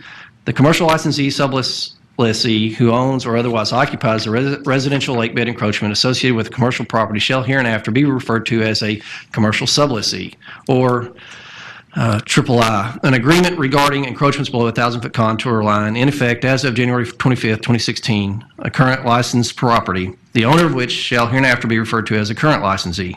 Successors in interest to a current licensee shall be considered residential licensees under this policy. B, residential licensees and commercial licensees must execute the Brazos River Authority's agreement regarding encroachments below the 1,000-foot contour line, the encroachment agreement, which encroachment agreement shall be revocable by the Brazos River Authority and shall require the residential licensee and commercial licensee, as applicable, to assume all responsibility and liability for residential lake bed encroachment, including but not limited to flooding. C, current licensees shall remain subject to the terms of the current encroachment agreement, but shall otherwise comply with and be subject to the terms of the policy related to residential licensees. D, residential licensees and commercial licensees shall be responsible for ensuring that the residential lake bed encroachment associated with their property is maintained and repaired, and that the portion of the residential lake bed encroachments that is in the lake bed is not expanded, altered, rebuilt, replaced, or otherwise modified. E, residential licensees and commercial licensees shall be subject to the payment of an annual encroachment fee for the right to maintain the residential lake bed encroachment in the lake bed. The current annual encroachment fee is 10 cents per square foot, a $50 minimum, which is applied to that portion of the residential lake bed encroachment that encroaches into the lake bed. This fee shall be subject to change at any time from time to time, and payment shall be due and payable on an annual basis. F, if a residential licensee desires to transfer the residential property, the residential licensee encroachment agreement shall automatically terminate upon such transfer, and the new owner must execute a new encroachment agreement within 90 days of the transfer of ownership, or the residential lake bed encroachment shall be subject to removal at the sole discretion of the Brazos River Authority and at the new owner's sole expense.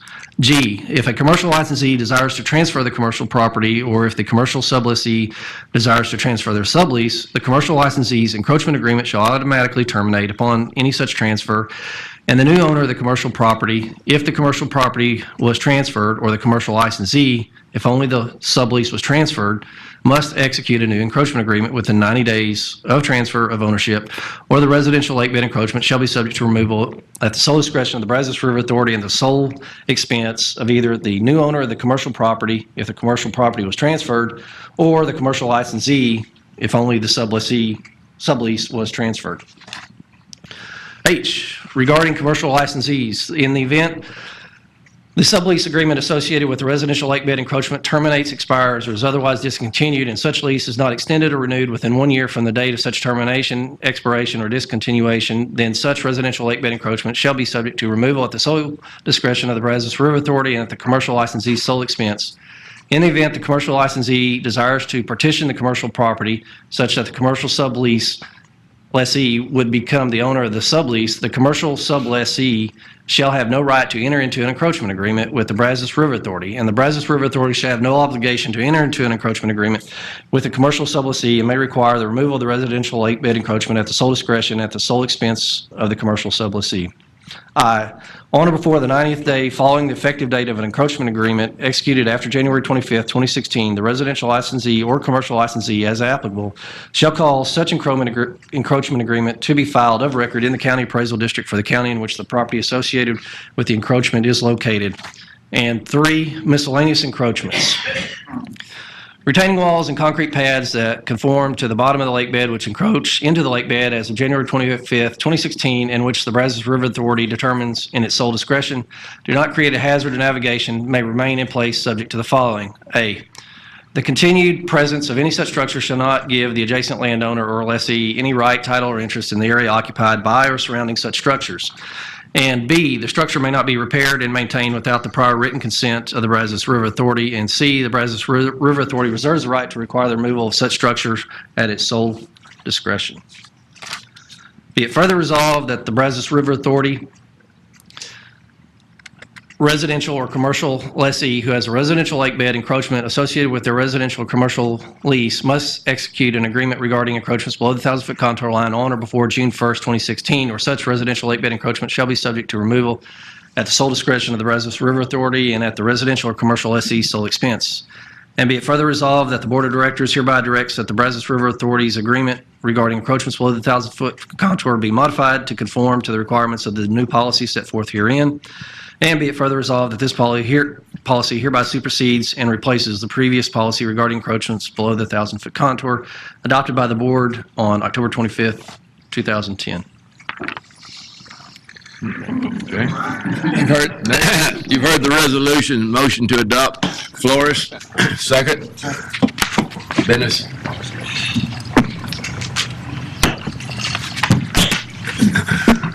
Presiding Officer Scott, Wait a minute. Yeah. Yes. Director Ball, Yes. Director Bell, Yes. Director Adams, Yes. Director Ennis, Yes. Director Bowles, Yes. Director Christian, Yes. Director Flores, Yes. Director Huber, Yes. Director Johnson, Yes. Director Kilgore, Yes. Director Luton, Yes. Director Masterson, Yes. Director Munson, Yes. Director Rankin, Yes. Director Smith, Yes. Director Tallis, Yes. Director Taylor, Yes. Director White, Yes. Director Buckingham. Yes. Agenda item number 9, discussion and possible action on encroachments into retained Brazos River Authority lands by Michael McClendon, Upper Basin Regional Manager. Thank you, Mr. Chairman, members of the board. The prior agenda item focused on encroachments into the lake bed. This agenda item is going to focus on encroachments that are on BRA retained land. And so this is on lands that the Brazos River Authority is going to continue to own. As with the encroachments below the 1,000-foot contour, staff is proposing to administer this in a similar fashion as how we treated the folks during the prior divestiture process. So it's going to be consistent with that first divestiture, the policy that we're recommending. Yeah, oh yes, and as Mr. Ford just said, it's the resolution associated with this is also comparative to the first resolution, unfortunately. Encroachments on the BRA land, we identified 19 encroachments onto BRA property. Whenever we looked at applying the proposed policy, the criteria associated to those 19 encroachments, it appears that we would allow 6 to remain and that we would require 13 to be removed. Again, in general, encroachments, if we discover them, we're going to require them to be removed. However, if some of these, like I said, have been there for a while, if we find them, they're enclosed, residential, and they're habitable, and they're not easily or readily removable, we would allow it to remain. One of the criteria when we look on BRA retained land, where this differs a little bit from the 1,000-foot contour, is that we would allow a substantial structure that is permanently affixed to the ground. We would allow it to remain. And I've got an example that I'll show you here in just a moment. And then we would also allow on-site sewage facility systems that happen to be built that are encroaching into BRA lands to remain. Again, they would have to sign the encroachment agreement and then also pay the nominal fee of 10 cents per square foot. This is an example of an encroachment that we would allow to remain. Okay, there it is. You'll see on the survey to the left, the bold black line is the survey line or the property line. The Brazos River Authority owns the property up to the northwest there. These two structures that are pictured to the right are small, storage buildings that can readily be removed. And so we would require these type of encroachments to be removed. This is an example of an encroachment that we would allow to remain on BRA property. It's substantial in nature. It's permanently affixed. You can see the foundation there is pretty thick. It encroaches, it looks like, about 8 to 10 feet on BRA retained land. The bold black line on the survey to the left is the subject property, and the Brazos River Authority owns the land just up to the north and to the west of that as well. But this is an example of an encroachment that we would allow to remain based upon the criteria. And again, this is the same criteria that we used during the first divestiture process. Like the previous agenda item, as we discussed just a while ago, this is a pretty lengthy agenda item as well. It's similar in nature to the prior divestiture process, as I said earlier. If it meets the criteria, if it's enclosed, residential, habitable, not easily or readily removable, and it also does allow those that are permanently affixed to the property or OSSF systems. And I'll entertain any questions, or I'd be glad to read the resolution. Yes, sir. Are most of these situations where the time the construction took place, there was either a mistake in the survey that was done, or there was no survey done and they just did the construction? It's kind of a mixed bag. Sometimes there was no survey done, as you said. Some of these are old. Some of them, they may have gone out and either accidentally encroached upon BRA land, and we discovered it after the fact. But like the one you just saw is pretty substantial. So prior to divestiture process, we allowed that to remain. We do have to protect our property and guard against encroachment agreements, and Mike and his staff do a very good job of doing that whenever we find it. Yes, sir. Is that better than actually requiring them to purchase the land that they encroached on? We've actually discussed that, and I think that's something that we probably might bring to the board at some point in the future, where they would do that. That way we're, as we opened this up, this was a legislatively mandated process, and it was to get out of the lease administration that would in fact do that. And so that's something we'd probably bring before the board at some point down the road. There's about 12,000 other acres that we have up at PK. So yes, that's probably for another discussion. Yes, sir. Where is that land located, Mike? That particular property is on the peninsula. It's near the, what's the? Sam's One Stop. You familiar with that? Yeah, the little gas station, convenience station there on the peninsula that Sam McComb owns. Right next to the little grocery store. Okay. I think it's storage buildings, if I'm correct. Any other questions? If not, again, this is a lengthy resolution as well. Go ahead. Okay. Whereas the Brazos River Authority, in accordance with the Texas Legislature, is in the process of divesting certain residential and commercial leases adjacent to Possum Kingdom Lake, the leased land, and whereas the legislative intent was to remove the Brazos River Authority from the land management business to the greatest degree possible, and whereas in conjunction with the mandated sale, the Brazos River Authority conducted a survey of the leased land, which survey recorded many improvements, including residential structures, fences, sheds, on-site sewage facilities, and other similar structures, encroaching from the leased land onto land the Brazos River Authority is not selling, the retained land. And whereas encroachments onto the retained land should be removed to the greatest extent possible, as the continued presence of such encroachments will ultimately burden the Brazos River Authority with additional monitoring and land management responsibilities. And whereas the Brazos River Authority does not permit single-family residential lessee, and commercial leased property, commercial lessee, encroachments onto the retained land. And whereas notwithstanding the foregoing, the Brazos River Authority recognizes that the substantial nature of some encroachments, such as houses, garages, and on-site sewage facilities, make removal difficult and creates a hardship, and is therefore willing to allow such substantial encroachments to remain in place subject to the specific requirements set forth herein. And whereas at its October 25th, 2010 Board of Directors meeting, as part of the first round of divestiture, the Brazos River Authority adopted a similar policy regarding encroachments on the retained land and desires to maintain consistency with the previous policy.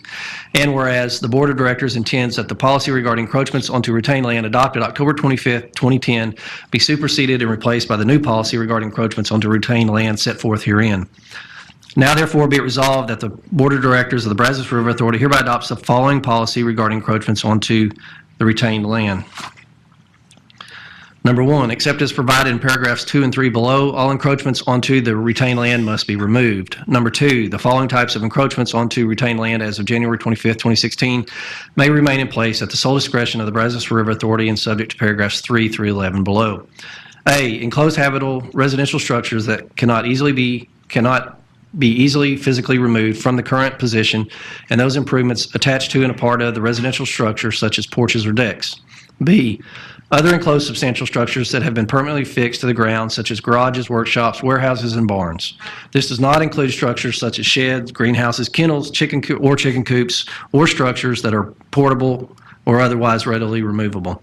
And C, on-site sewage facility systems and related infrastructure. Number 3, the encroachment must be associated with one of the following. A property subject to a residential lease agreement with the Brazos River Authority in effect as of January 25th, 2016, the residential property, the owner of which, including any successor in interest, shall hereinafter be referred to as a residential licensee. B, a property subject to a commercial lease agreement with the Brazos River Authority in effect as of January 25th, 2016, commercial property. The owner of the commercial property, including any successors in interest, shall hereinafter be referred to as a commercial licensee. A commercial licensee, sublessee, who owns or otherwise exercises control over an encroachment associated with a commercial property shall hereinafter be referred to as a commercial sublessee. Or C, an agreement regarding encroachments onto Brazos River Authority retained land in effect as of January 25th, 2016, the current licensed property, the owner of which shall hereinafter be referred to as a current licensee. Successors in interest to current licensees shall be considered residential licensees under this policy. Number 4, the residential lessee or commercial lessee which has an encroachment agreement must execute the Brazos River Authority's agreement regarding encroachments onto Brazos River Authority retained land, the encroachment agreement, which encroachment agreement shall be revocable by the Brazos River Authority and shall require the residential lessee and commercial lessee, as applicable, to assume all responsibility and liability for the encroachment, including but not limited to flooding. Number 5, current licensees shall remain subject to the terms of the current encroachment agreement, but shall otherwise comply with and be subject to the terms of this policy related to residential licensees. Number 6, residential licensees and commercial licensees shall be responsible for ensuring that the encroachment associated with their property is maintained and repaired, and that the portion of the encroachment that is on the retained land is not expanded, altered, rebuilt, or replaced, or otherwise modified. Number 7, residential licensees and commercial licensees shall be subject to the payment of an annual encroachment fee for the right to maintain the encroachment on retained land.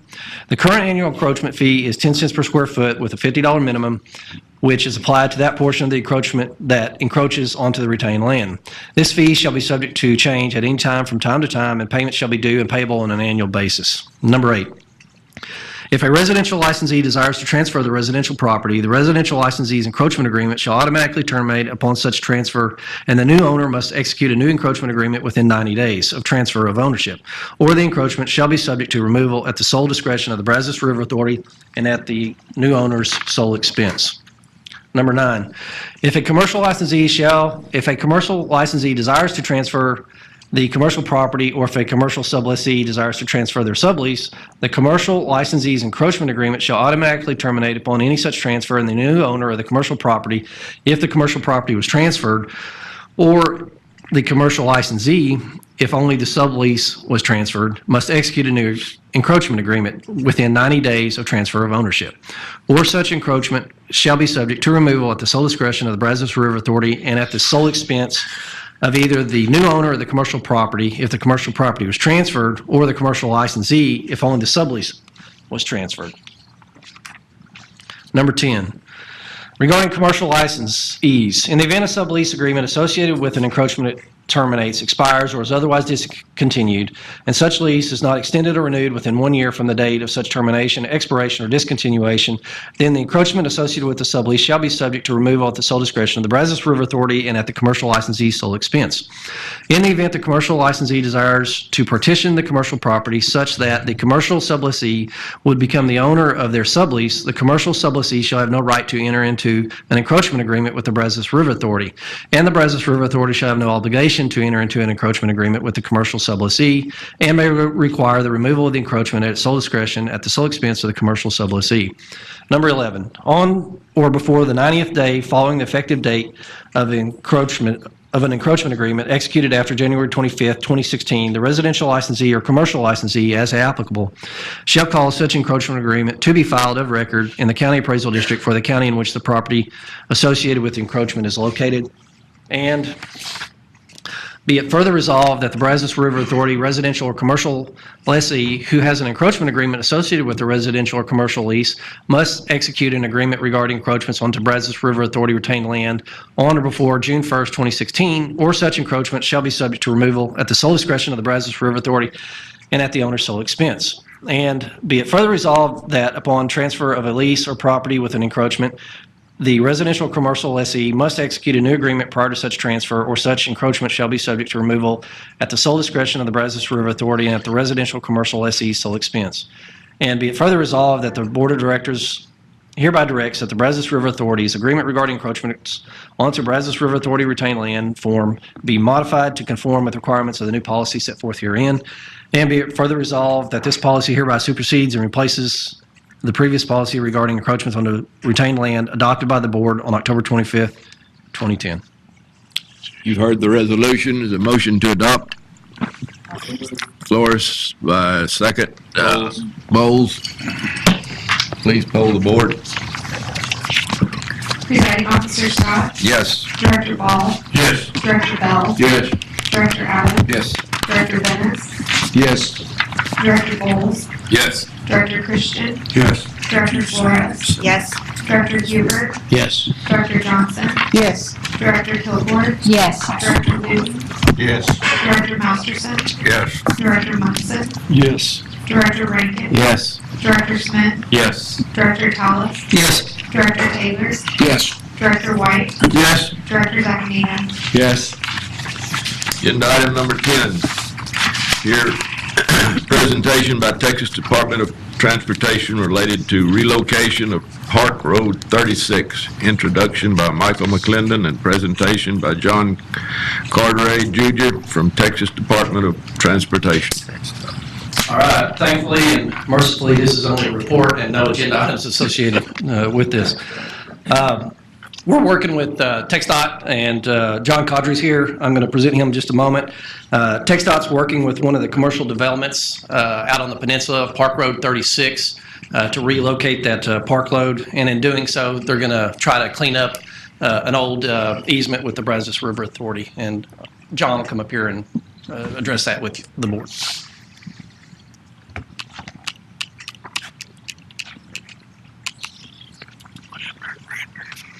Good morning, Chairman and members. Thank you for giving me a few minutes here to give you a brief overview of what we're doing up in Palo Pinto County on Park Road 36. Oops, too many. We have a short little section of Park Road 36 that we need to clean up some easement issues with. Back in the 1940s, Park Road 36 was originally constructed. That's kind of shown in the orange that you can see. In 1964, BRA gave us an easement to realign Park Road 36, which is shown in the purple. That realignment never happened, but that easement is still sitting out there encumbering your property. So we have no intentions at the moment to use that easement, so we would like to get rid of it. As kind of mentioned earlier today, anything with government's not really that easy, so transportation code will make us follow some steps to do this. And that first step is we need to do some surveys. We're currently in the process of creating meets and bounds and a right-of-way map of the existing alignment, again, which is in orange. We are also doing some surveys to redo the meets and bounds and descriptions of the 1964 easement, which again is in purple. Once we have those surveys in hand, we will then be able to assess the different properties. And then we'll start the assessment process and then the process of swapping the easements out. We will have to do an assessment to do the dispossession of real property interest held by held by TxDOT. We will have to take that then to the Transportation Commission and ask for their approval to further that through conveyance instruments. Once we are able to do those conveyance instruments, we'll be able to come to you and then try to do the swap for the easements. As Mike alluded to, this was somewhat prompted by a commercial development that's proposed a realignment of Park Road 36, which is shown in green. Here's another schematic of that realignment.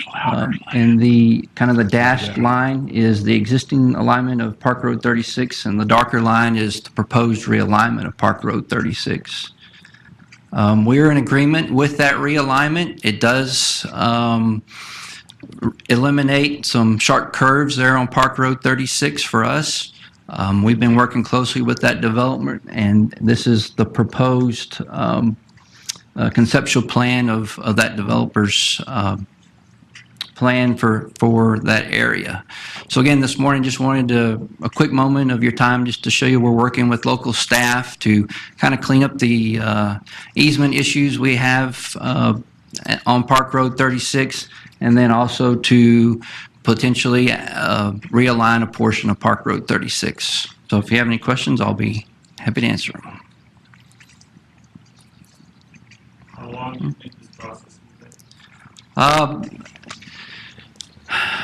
Probably 18 to 24 months. We're currently doing those surveys, probably about a 3 to 6 month process for the surveys, and then the legal process of getting the conveyance instruments prepared, and then, like I said, we'll have to go to the Transportation Commission.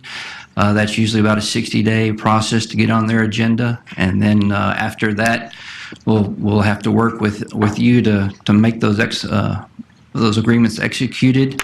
And then after that, there's actually a process where we will ultimately have to go through the Attorney General and get signature by the Governor. So it could be 18 to 24 months is what we're estimating. Anybody else? Seeing none, thank you, sir. Thank you. Agenda item number 11, discussion and possible action on interlocal agreement with Texas Parks and Wildlife Department for fisheries habitat improvement by Tiffany Morgan. I promise my resolution is shorter than Mike's.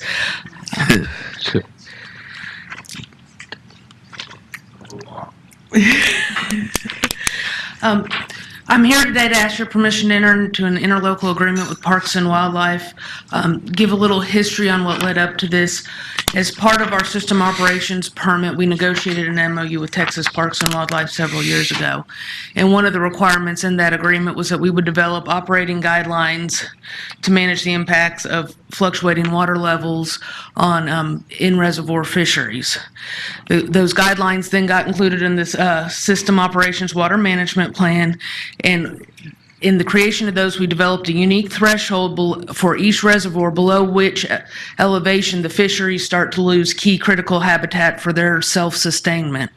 And then one of the other caveats of that agreement is that we would work with Parks and Wildlife to try to mitigate the effects of prolonged low water levels in our reservoirs on the fisheries.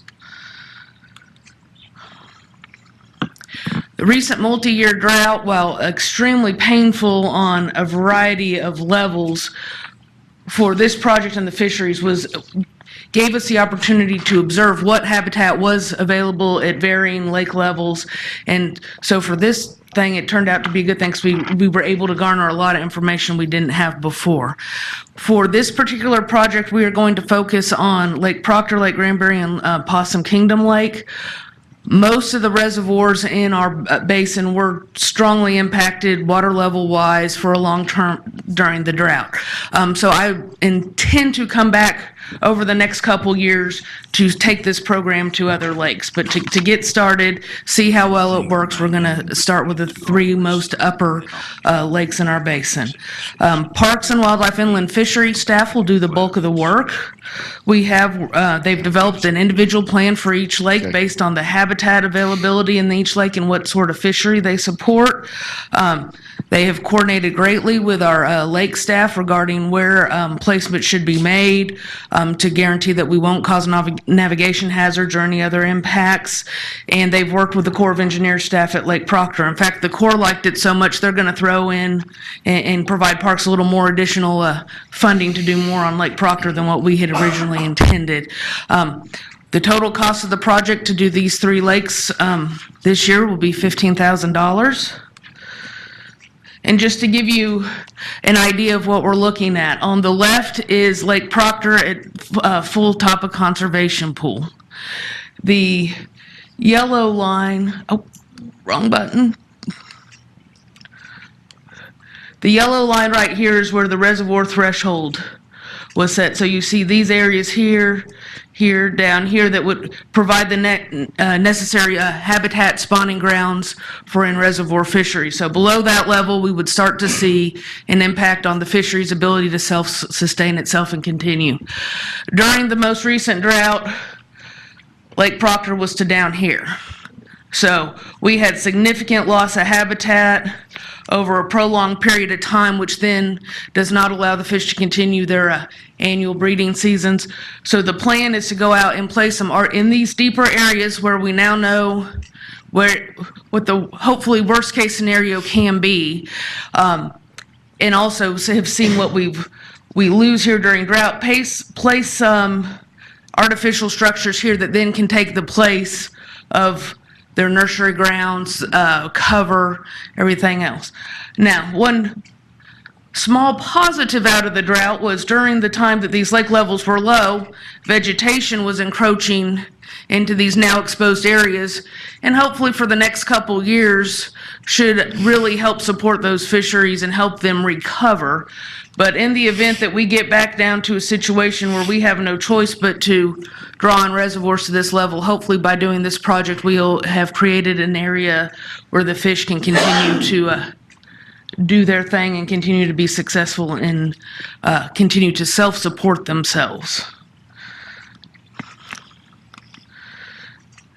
These are the examples of some of the artificial structures. Some will be used in some reservoirs, not all will be used in all 3 of them. They serve different purposes based on the type of fish each reservoir naturally supports. And if there's any questions? Not, I have a resolution for you. Be it resolved that the Board of Directors of the Brazos River Authority hereby authorizes the General Manager, CEO, to execute an interlocal agreement with the Texas Parks and Wildlife Department to perform fisheries habitat improvement projects in 3 system reservoirs. You've heard the resolution. There's motion to adopt. So moved. Jared? Yes, sir. And second by Chris. Get that. Please poll the board. Presiding Officer Scott? Yes. Director Ball? Yes. Director Bell? Yes. Director Adams? Yes. Director Bennis, Yes. Director Bowles, Director Christian, Yes. Director Flores, Yes. Director Huber, Yes. Director Johnson, Yes. Director Kilgore, Yes. Director Liu, Yes. Director Masterson, Yes. Director Munson, Yes. Director Rankin, Yes. Director Smith, Yes. Director Tallis, Yes. Director Taylor, Yes. Director White, Yes. Director Zaccanino. Yes. Agenda item number 12, discussion and possible action on wastewater contract with the city of Sugar Land. David Collingsworth, Central and Lower Basin Regional Manager. Mr. Chairman and members of the board, this is an action item. We have been in the wastewater operations business for about 37 years. A lot of these facilities that we operate, we were actually part of a regional solution to help build. Quite frankly, our contract is coming up with the city of Sugar Land this September, and they have expressed an interest in working with us this spring to renegotiate our contract to allow us to operate the 2 facilities that they own now and 2 facilities that they are looking to inherit from local MUDs. It's a really good opportunity for us. We have a good working relationship with the city of Sugar Land. These wastewater operation contracts are standalone contracts in the fact that they don't, they never pull financial resources from our water system. They're standalone, they're cost reimbursable.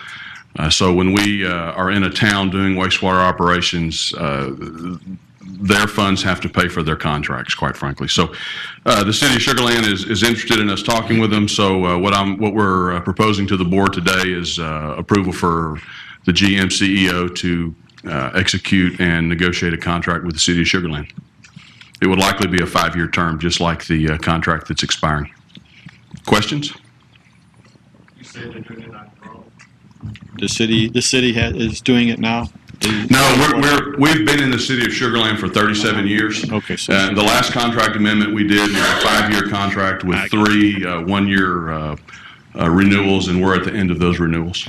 So we've been operating their facilities for many years. Any more questions? Got a resolution?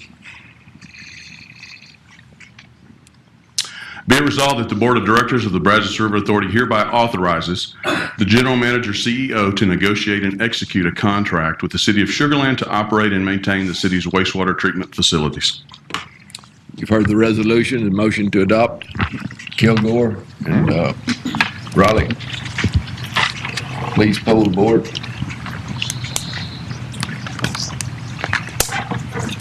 Presiding Officer Scott, Yes. Director Ball, Yes. Director Bell, Yes. Director Adams, Yes. Director Bennis, Yes. Director Bowles, Yes. Director Christian, Yes. Director Flores, Yes. Director Huber, Yes. Director Johnson, Yes. Director Kilgore, Yes. Director Liu, Yes. Director Masterson, Yes. Director Munson, Yes. Director Rankin, Yes. Director Smith, Yes. Director Tallis, Yes. Director Taylor, Yes. Director White, Yes. Director White, Yes. Director Zaccanino. Yes. Agenda item 13. Report and possible discussion on Allen's Creek Reservoir update by David Collingsworth, Central and Lower Basin Regional Manager. Before David talks here, we're off. What do y'all do with all that money? I'm fixing to show you what we do with all that money. We're at that point that we've talked about in our strategic planning where the hockey stick's going and we're here to flat rate, and now then we're going to do a little vertical up. So we're going to talk about that, how we're going to manage that. And we are in partnership with the city of Houston. We have kind of had to be aggressive to get to where we are today, but we think this is a good news story. David. Can you hear me? Is my mic too loud? We have been talking with you for years about Allen's Creek. We gave you the warning about a year ago that we were needing to move out. The one thing that we learned in 2011 is that There was a greater need for water in the lower part of the basin with customers like the City of Sugar Land, customers like Gulf Coast Water Authority, and that we had a piece of low-hanging fruit that was in front of us that also had a long lead time as far as some of the challenges for developing the project. So last year we went out for a proposal and we started interviewing firms, BRA in the City of Houston. We selected Montgomery Watson Harza. They're behind you. I'll introduce them to you in just a moment. They were also at our last meeting. And really the purpose of this presentation today is twofold. It's to, again, show you how ready we are to move out and where we are in the process. And it's also because this watch is so complex, I want to break it into little pieces so that when you're talking and thinking about Allen's Creek, you can understand it's more than a bulldozer pushing some dirt, the complexity of the reservoir project. So what we're going to do, this is kind of my outline. I'm going to give you a project review. I'm going to break the project into its different components, ask questions whenever one crosses your mind. We're going to talk a little bit about Allen's Creek, the challenges with the permitting and all of the things that we don't know. And then we're going to talk a little bit about the proposed budget and the timeline and really trying to work ourselves into a position to where we can come to you in April with a financial game plan of how we're going to pay for the project and what the spending is going to look like in the years to come. So here it is, Allen's Creek. I think most of you know it's a project that the property was acquired. The water right permit was acquired from TCEQ. And it's about 10,000 acres. It's 70% City of Houston, 30% Brazos River Authority.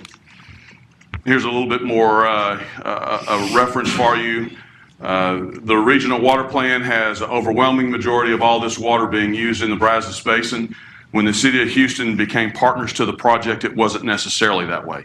But since then, they've developed other projects like Loose Bayou that's allowed them the flexibility to not rely on this water, and hence the reason the legislation a few years ago that moved the start date of this project, I guess it was from 2018 to 2025.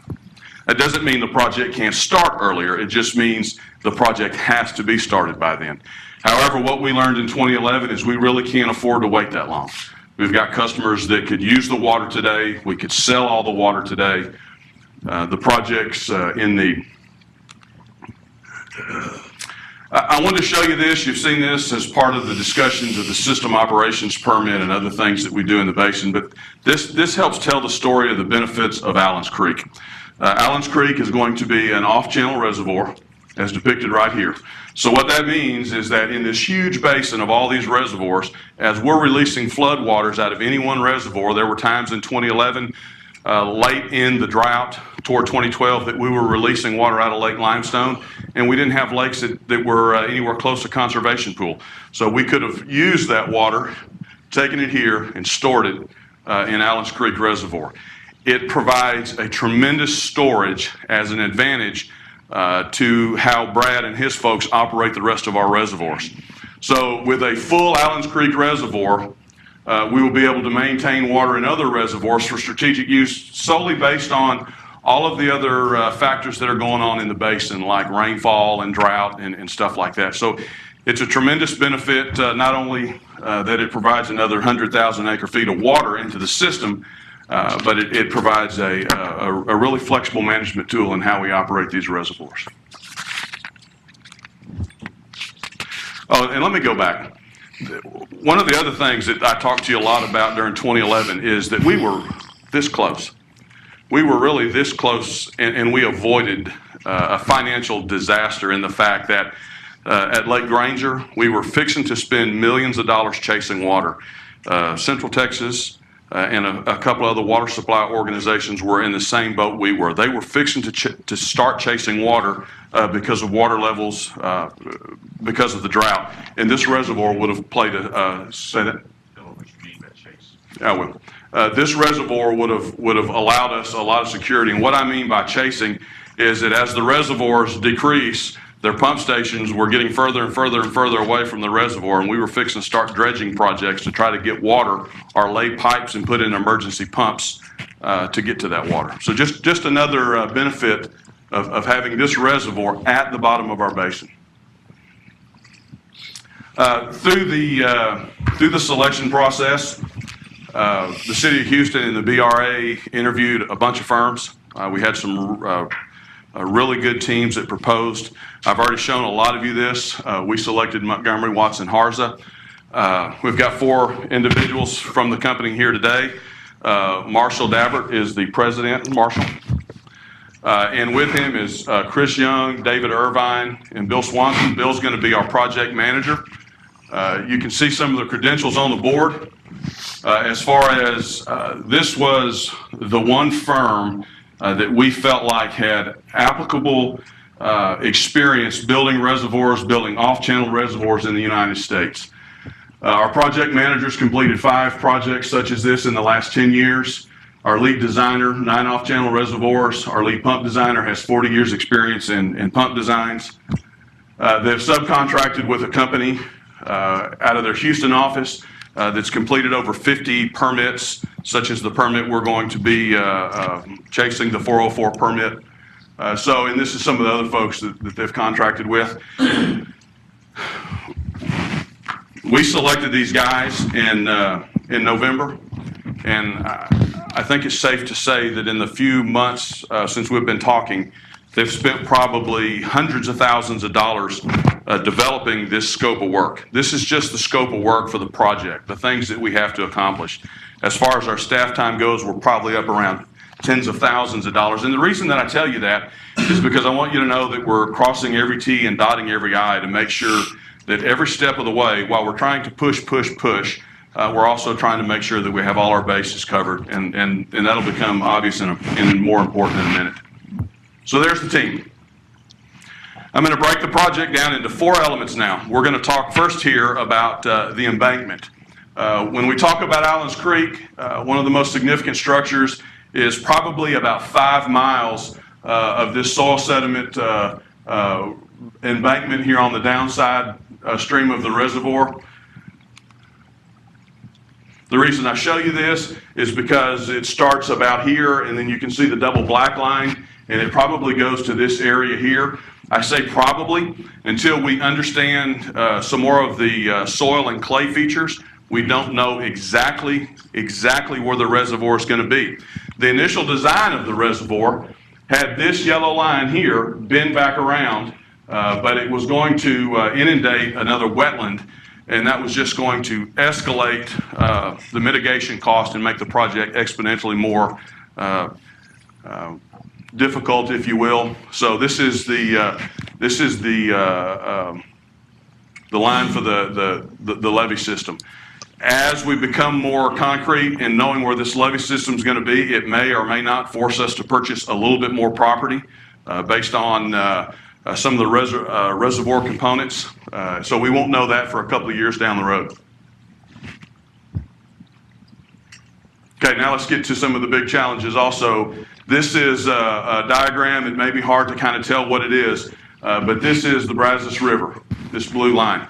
And what I talked about is this being an off-channel reservoir. So we're going to have to pump water during opportune times in the Brazos, and we're going to have to pull it into our reservoir. One of the biggest challenges with that is being able to move the quantity of water that we need when it's available, but also not fill our reservoir with sediment. When the Brazos is flowing, you guys have all seen it. It's this brown chocolate milk Yahoo soda looking reservoir, looking river. So we're going to have to design, as part 2 of this, we talked about the levee system, we're going to have to design sedimentation basins that'll let this water flow in. Some of the sediment starts to flow out before it gets into our wet well and ultimately into our pump station. This is something what our pump station would look like, and this would be pumping water out of the river into the reservoir. It's got to take into account all of the aquatic life issues in the Brazos. We've got to make sure that we're not pumping in fish. We've got to make sure that when the Brazos is flowing, we're not pumping in sediment. We don't have trees and limbs and other debris that are filling in our pump station. So major part number 2 of the umbrella of Allen's Creek. Okay, here's Allen's Creek. In the early discussions of Allen's Creek, the pump station was going to be right here. Okay, that very well may be problematic. because of this oxbow reservoir right here. And if you look at parts of this map, you can start to see these pieces of white, and that's where the river is actually changing course. Also, you can see these blue half moon shapes all up and down the river, and those are actually oxbow lakes where the river has actually changed course. So what we're going to have to show the Corps of Engineers in all of our analysis is a very safe, most practical opportunity to pump water and return water out of the Brazos, and it's most likely going to be in this stretch right here. A more stable area of the river that's going to allow us to build a piece of infrastructure that's very expensive, but we'll get the full lifetime out of the reservoir. However, because of the requirements of the permitting process, we're going to have to vet 2 or 3 different options and prove why the option that we're going with probably right here is the #1 option. So that's the pump station. Then you say return? Yep. And that's to allow you to return some of the sediment? Well, no, it's actually to allow us to return the water back into the river for our customers downstream. Oh, just to, okay. Yeah. Okay. Yeah, the plan is to fill the reservoir. When the customers call on the water, we'll release the water out of the reservoir just like we do our others. Right now, there are no plans for having direct pump stations in the reservoir to the customers. The customers, whether it was the city of Houston or any BRA customers, they're just too far downstream for the quantity of water that we would need to release. So your sediment basin is to protect the reservoir itself? The sediment basin is for 2 purposes. It's to protect the reservoir, keep the reservoir from filling in, and it's also to keep that sediment out of those expensive pumps. And so you're going to have an opportunity to remove some of the sediment from time to time? Absolutely. There's likely not a scenario where we would be pumping water the majority of the year. So whenever we're not pumping water, we'll have front end loaders that'll be in there cleaning that sediment out. It'll be a real easy task. All right. Yep. Sounds good to me. Yep. Yeah.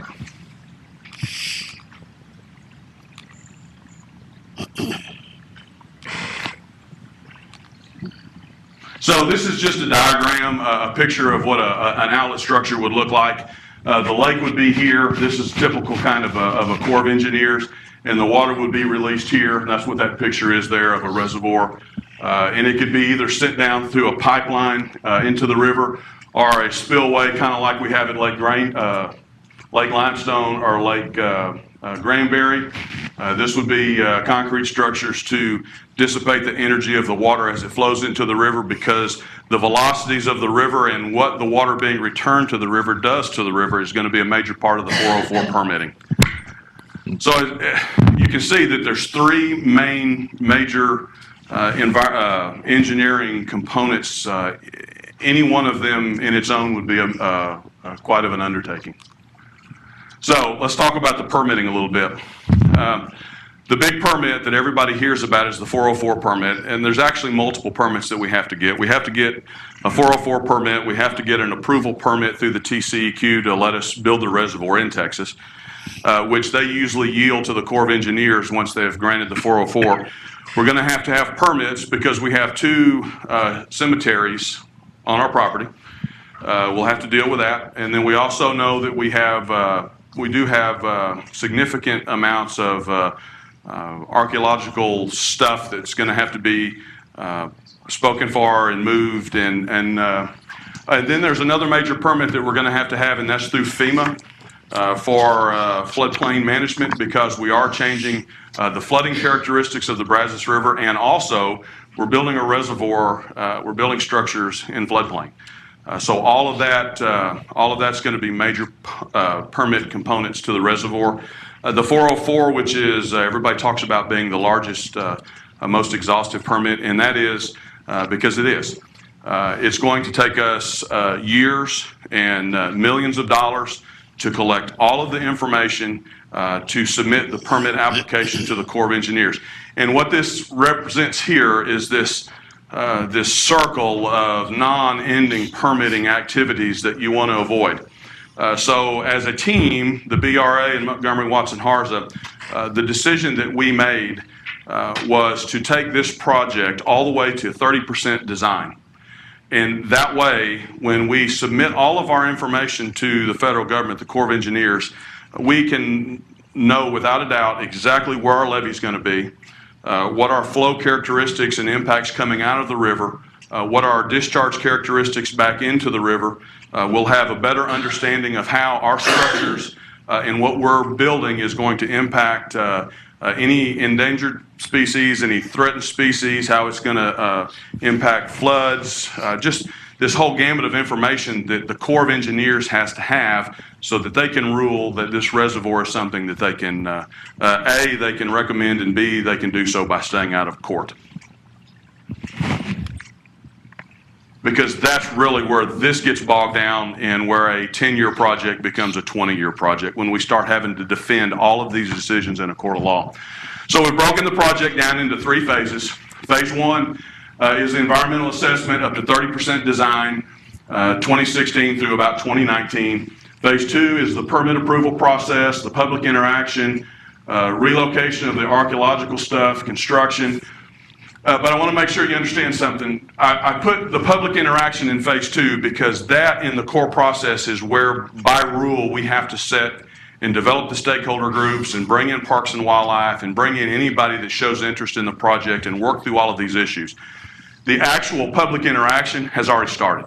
We've already started visiting with elected officials. We're getting ready to go out with a letter to the adjacent landowners and to the Austin County folks, so that they'll understand what's fixing to happen and we can stay ahead of the project and communicate to the locals.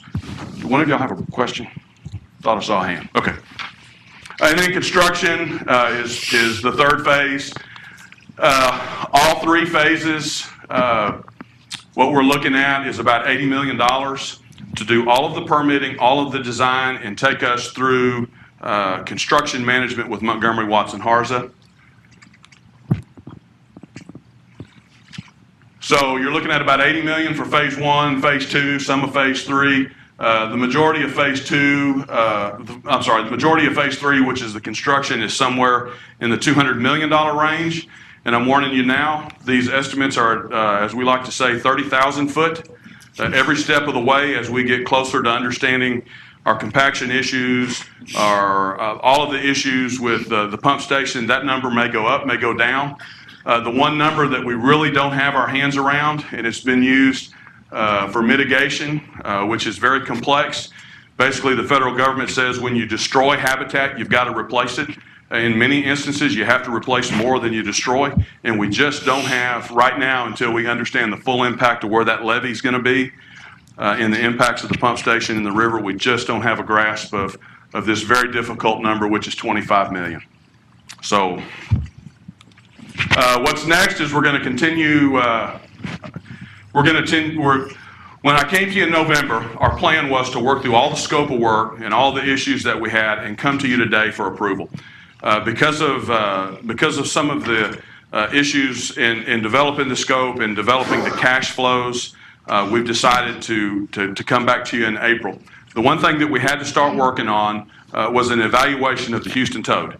So we signed a contract with MWH for $25,000, $30,000. It should stay under $50,000. But the issue is the toad's endangered, and there's only a few weeks of the year that the environmentalists can be out to do their toad surveys, and that is between late January and into March. If you miss that, you're pushed off a year to the next time frame. However, in the next time frame, if the environmental conditions aren't right, you're pushed off another year. So by not starting this year, we could have easily found ourselves 2 or 3 years down the road before we would have had that information to put into our 404 permit. So that's why we started with that. Also, we still have a few bolts to tweak with the contract negotiations and the scope of work. We're going to formalize an interlocal agreement with the City of Houston so that they understand exactly what we're doing. And then we'll be back to you in April with a pretty defined process of how we plan on funding $80 million over the next few years. Because really what happens is that with all of the engineering to 30% and all the environmental, the budget number for next year will probably be somewhere in the $15 to $18 million. And then the following year, another $17 to $18 million. So while the project budget numbers aren't changing now, when we can spend that money is kind of shifted to the left as far as the timeline. And we've got to figure out the most appropriate way to fund that. Questions? City of Houston reimburses us at the end of the project, midterm? That's what we've got in term. Got it term. Yeah, that's what we've got in term. The original contract as it's written is not really clear to that, and it's an old agreement. And I think the City of Houston, at least in their verbal communications to me, has agreed to start paying back sooner than later. They just don't have the money in their budget right now to start that process, and that's kind of what we need to define. Does the new mayor in Houston affect this process at all, good, bad, or indifferent? Yes, good. We're working it. Let me just say another thing that can happen. And that is if Houston, for some reason, decides that they want to stay and be a partner, the real elephant in the room is 30,000 and 70,000 acre feet, and what price do you charge?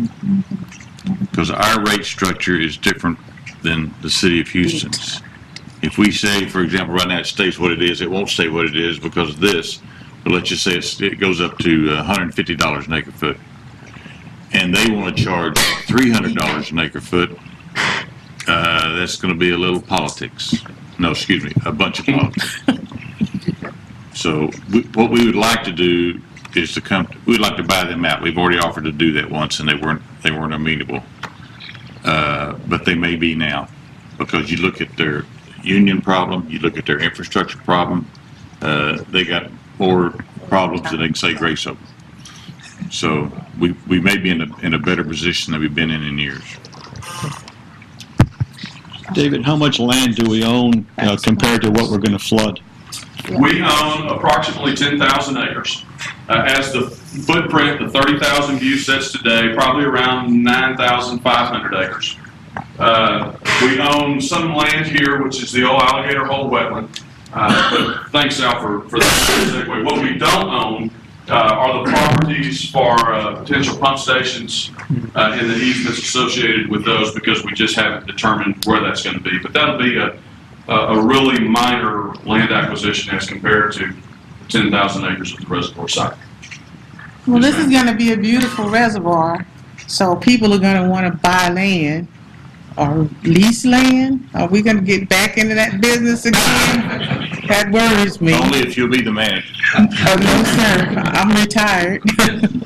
Director Johnson, all that has to be evaluated. My recommendation would be that we don't get into that business, obviously, because of where we are in the planning stage, and there's interest in this being a recreational reservoir. Also, there's some opportunities for us to build reservoir, for us to build boat ramps and do things that allow public to have access.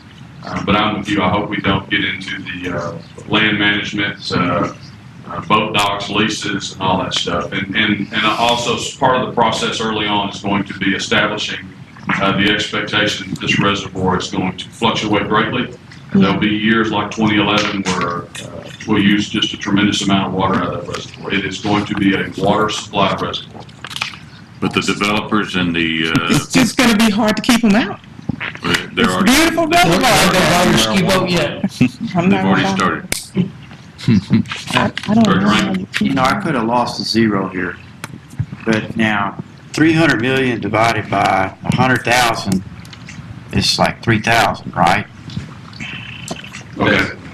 That's just, we amortize, we calculate the cost per acre foot, and so we put into our system rate, we amortize those expenses over a 35 to 40 year period. Well, I understand that, but if you were just going to go in, you know, if he and I were in the business out here, and we had an asset that we were going to produce, and it was going to cost us $3,000, and we were going to, currently we're selling that asset at $80 for round numbers. It would take us a long time to amortize our cost.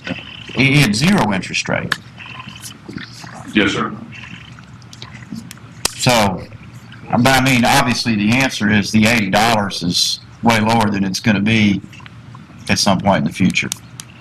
Well, and also we're able to that's spread across all of our units of our system, and that becomes the issue that Houston doesn't have. Well, I understand, but I mean, you were looking at doing something on the margin, and that's how most things, so I understand that all this water that we have over here will support this project. But at the margin, you're going to pay, and that's at this stage, and as we discussed earlier, everything takes longer than you think and costs more than you think. Yep. You're correct. Other questions? Okay, thank you. Thank you, sir. Agenda item number 14, discussion and possible action on reservoir sediment surveys by Brad Brunette, Water Service Manager. Okay.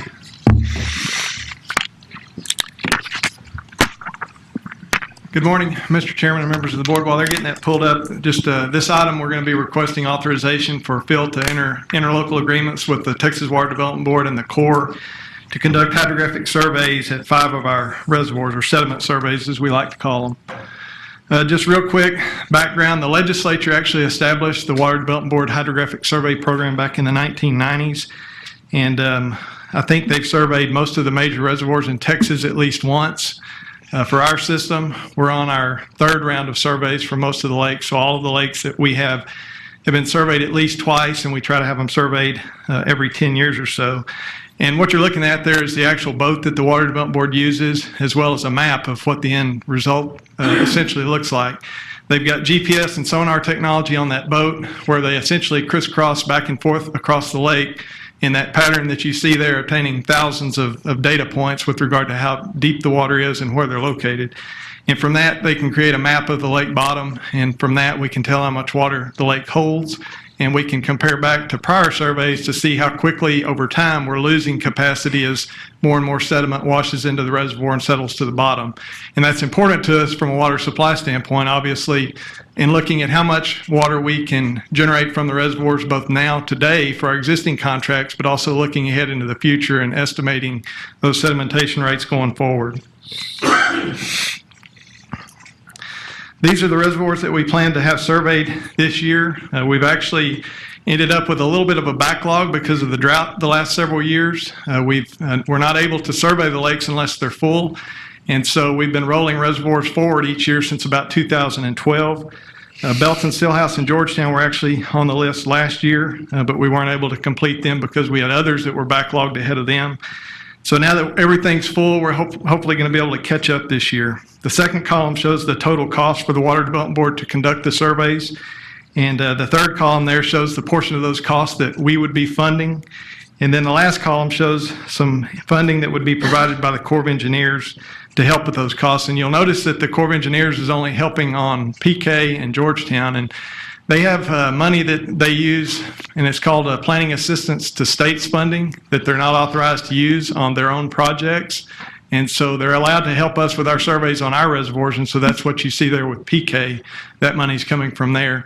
They also have, from time to time, other sources of funding where they can help us survey the federal reservoirs, and you can see a little bit there with Georgetown. But to be honest with you, the survey data is a lot more important to us than it is to the Corps, because we're talking about the conservation pool. That's where most of that sediment ends up, and that affects our water supply. They're again in business of flood control, and the part of the reservoirs that they use for flood control has very little sediment because most of the time there's no water in there.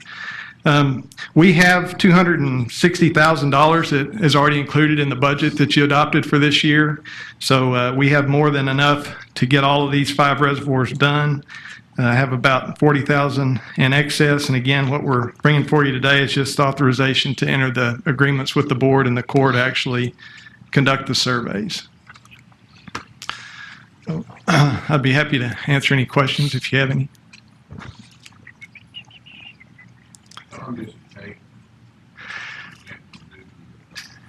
Possum Kingdom.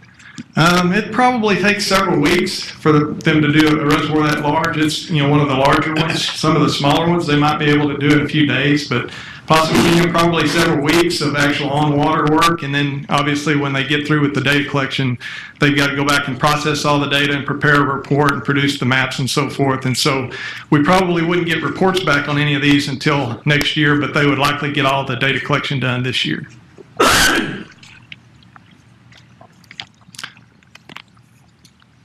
No other questions? I'd be happy to read the resolution if you're ready for that. Yes, sir. Be it resolved that the Board of Directors of the Brazos River Authority hereby authorizes the General Manager/CEO to enter agreements with the Texas Water Development Board, parentheses TWDB, and the U.S. Army Corps of Engineers, parentheses USACE, to facilitate TWDB hydrographic surveys at Lakes Belton, Stillhouse Hollow, Georgetown, Possum Kingdom, and Whitney, and to secure funding from USACE for a portion of the survey costs. You've heard the resolution. Is there a motion to adopt? So moved. All right, Chris, and second by Raleigh. Please poll the board. Presiding Officer Scott, Yes. Director Ball, Yes. Director Bell, Yes. Director Adams, Yes. Director Dennis, Yes. Director Bowles, Yes. Director Christian, Yes. Director Flores, Yes. Director Huber, Yes. Director Johnson, Yes. Director Kilgore, Yes. Director Duke, Yes. Director Masterson, Yes. Director Munson, Yes. Director Rankin, Yes. Director Smith, Yes. Director Tallis, Yes. Director Taylor, Yes. Director White, Yes. Director Zaccanino. Yes. Agenda item number 15, discussion and possible action on Lower Basin Flood Protection Planning Study. Yes, I think this is the last item we have before the executive session for lunch, so I'll try to hurry on this one. Just a little background, what we're going to be asking for with this one is authorization to contribute about $151,000 of BRA funds to complete this study effort.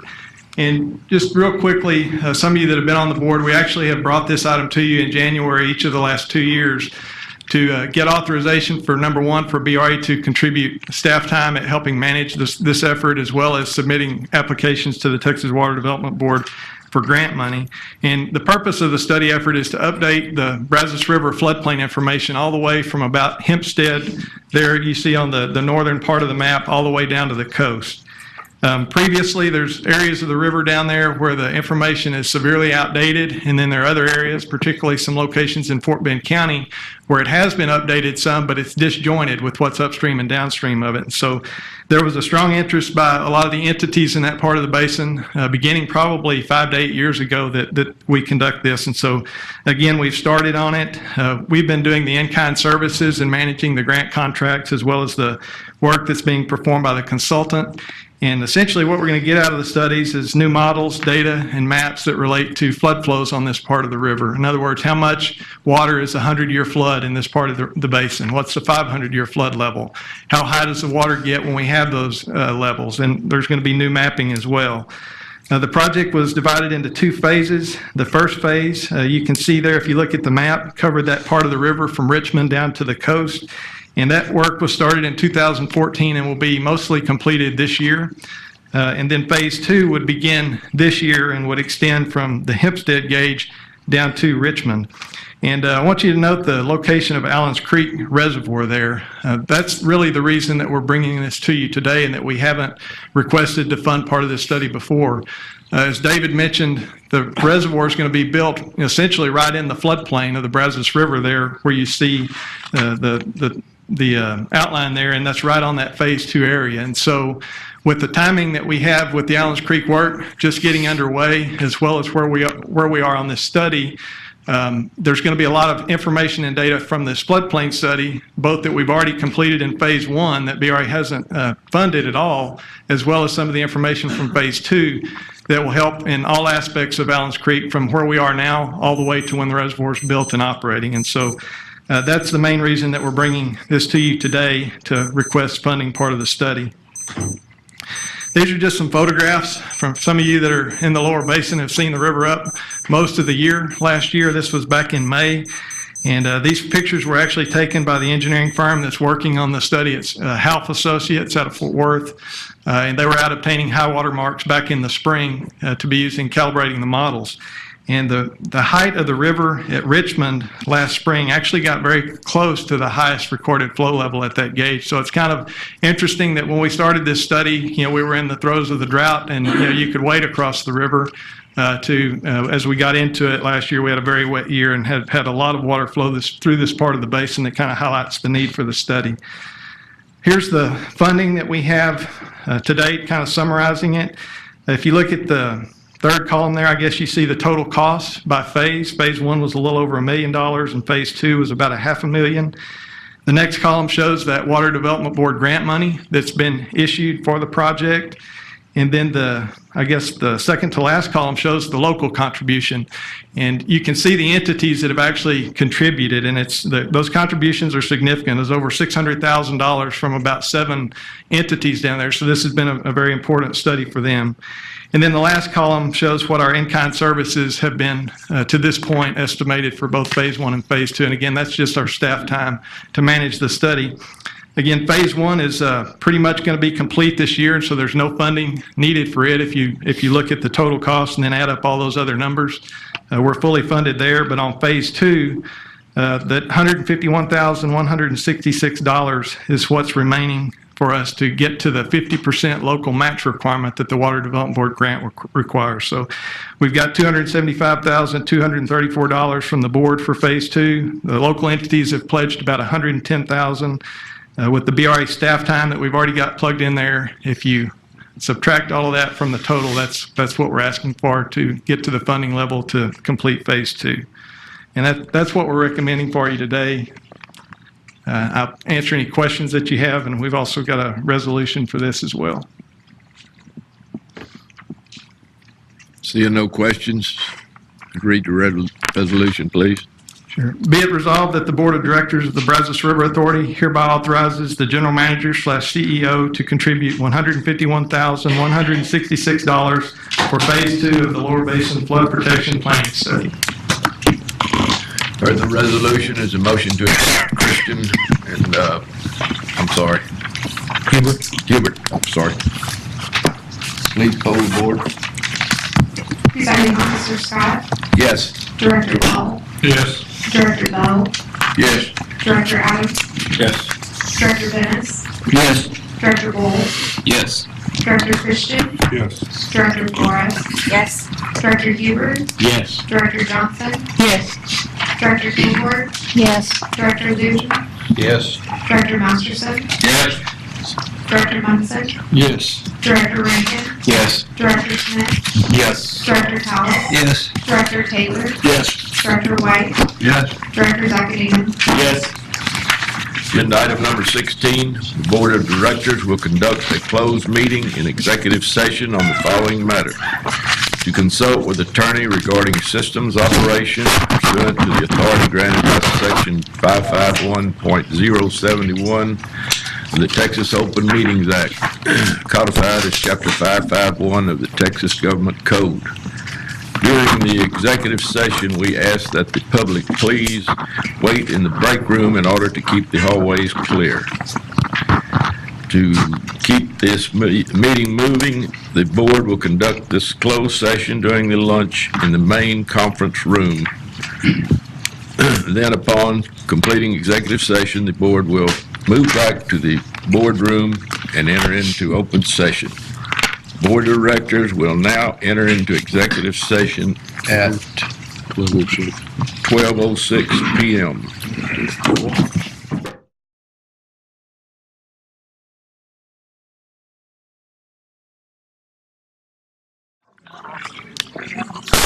Board of Directors will hereby reconvene into open session at 12:14 p.m. 1:14 p.m. Man, get y'all.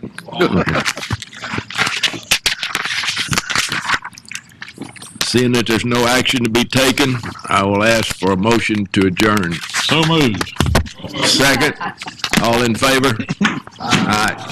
We are adjourned at 1:15.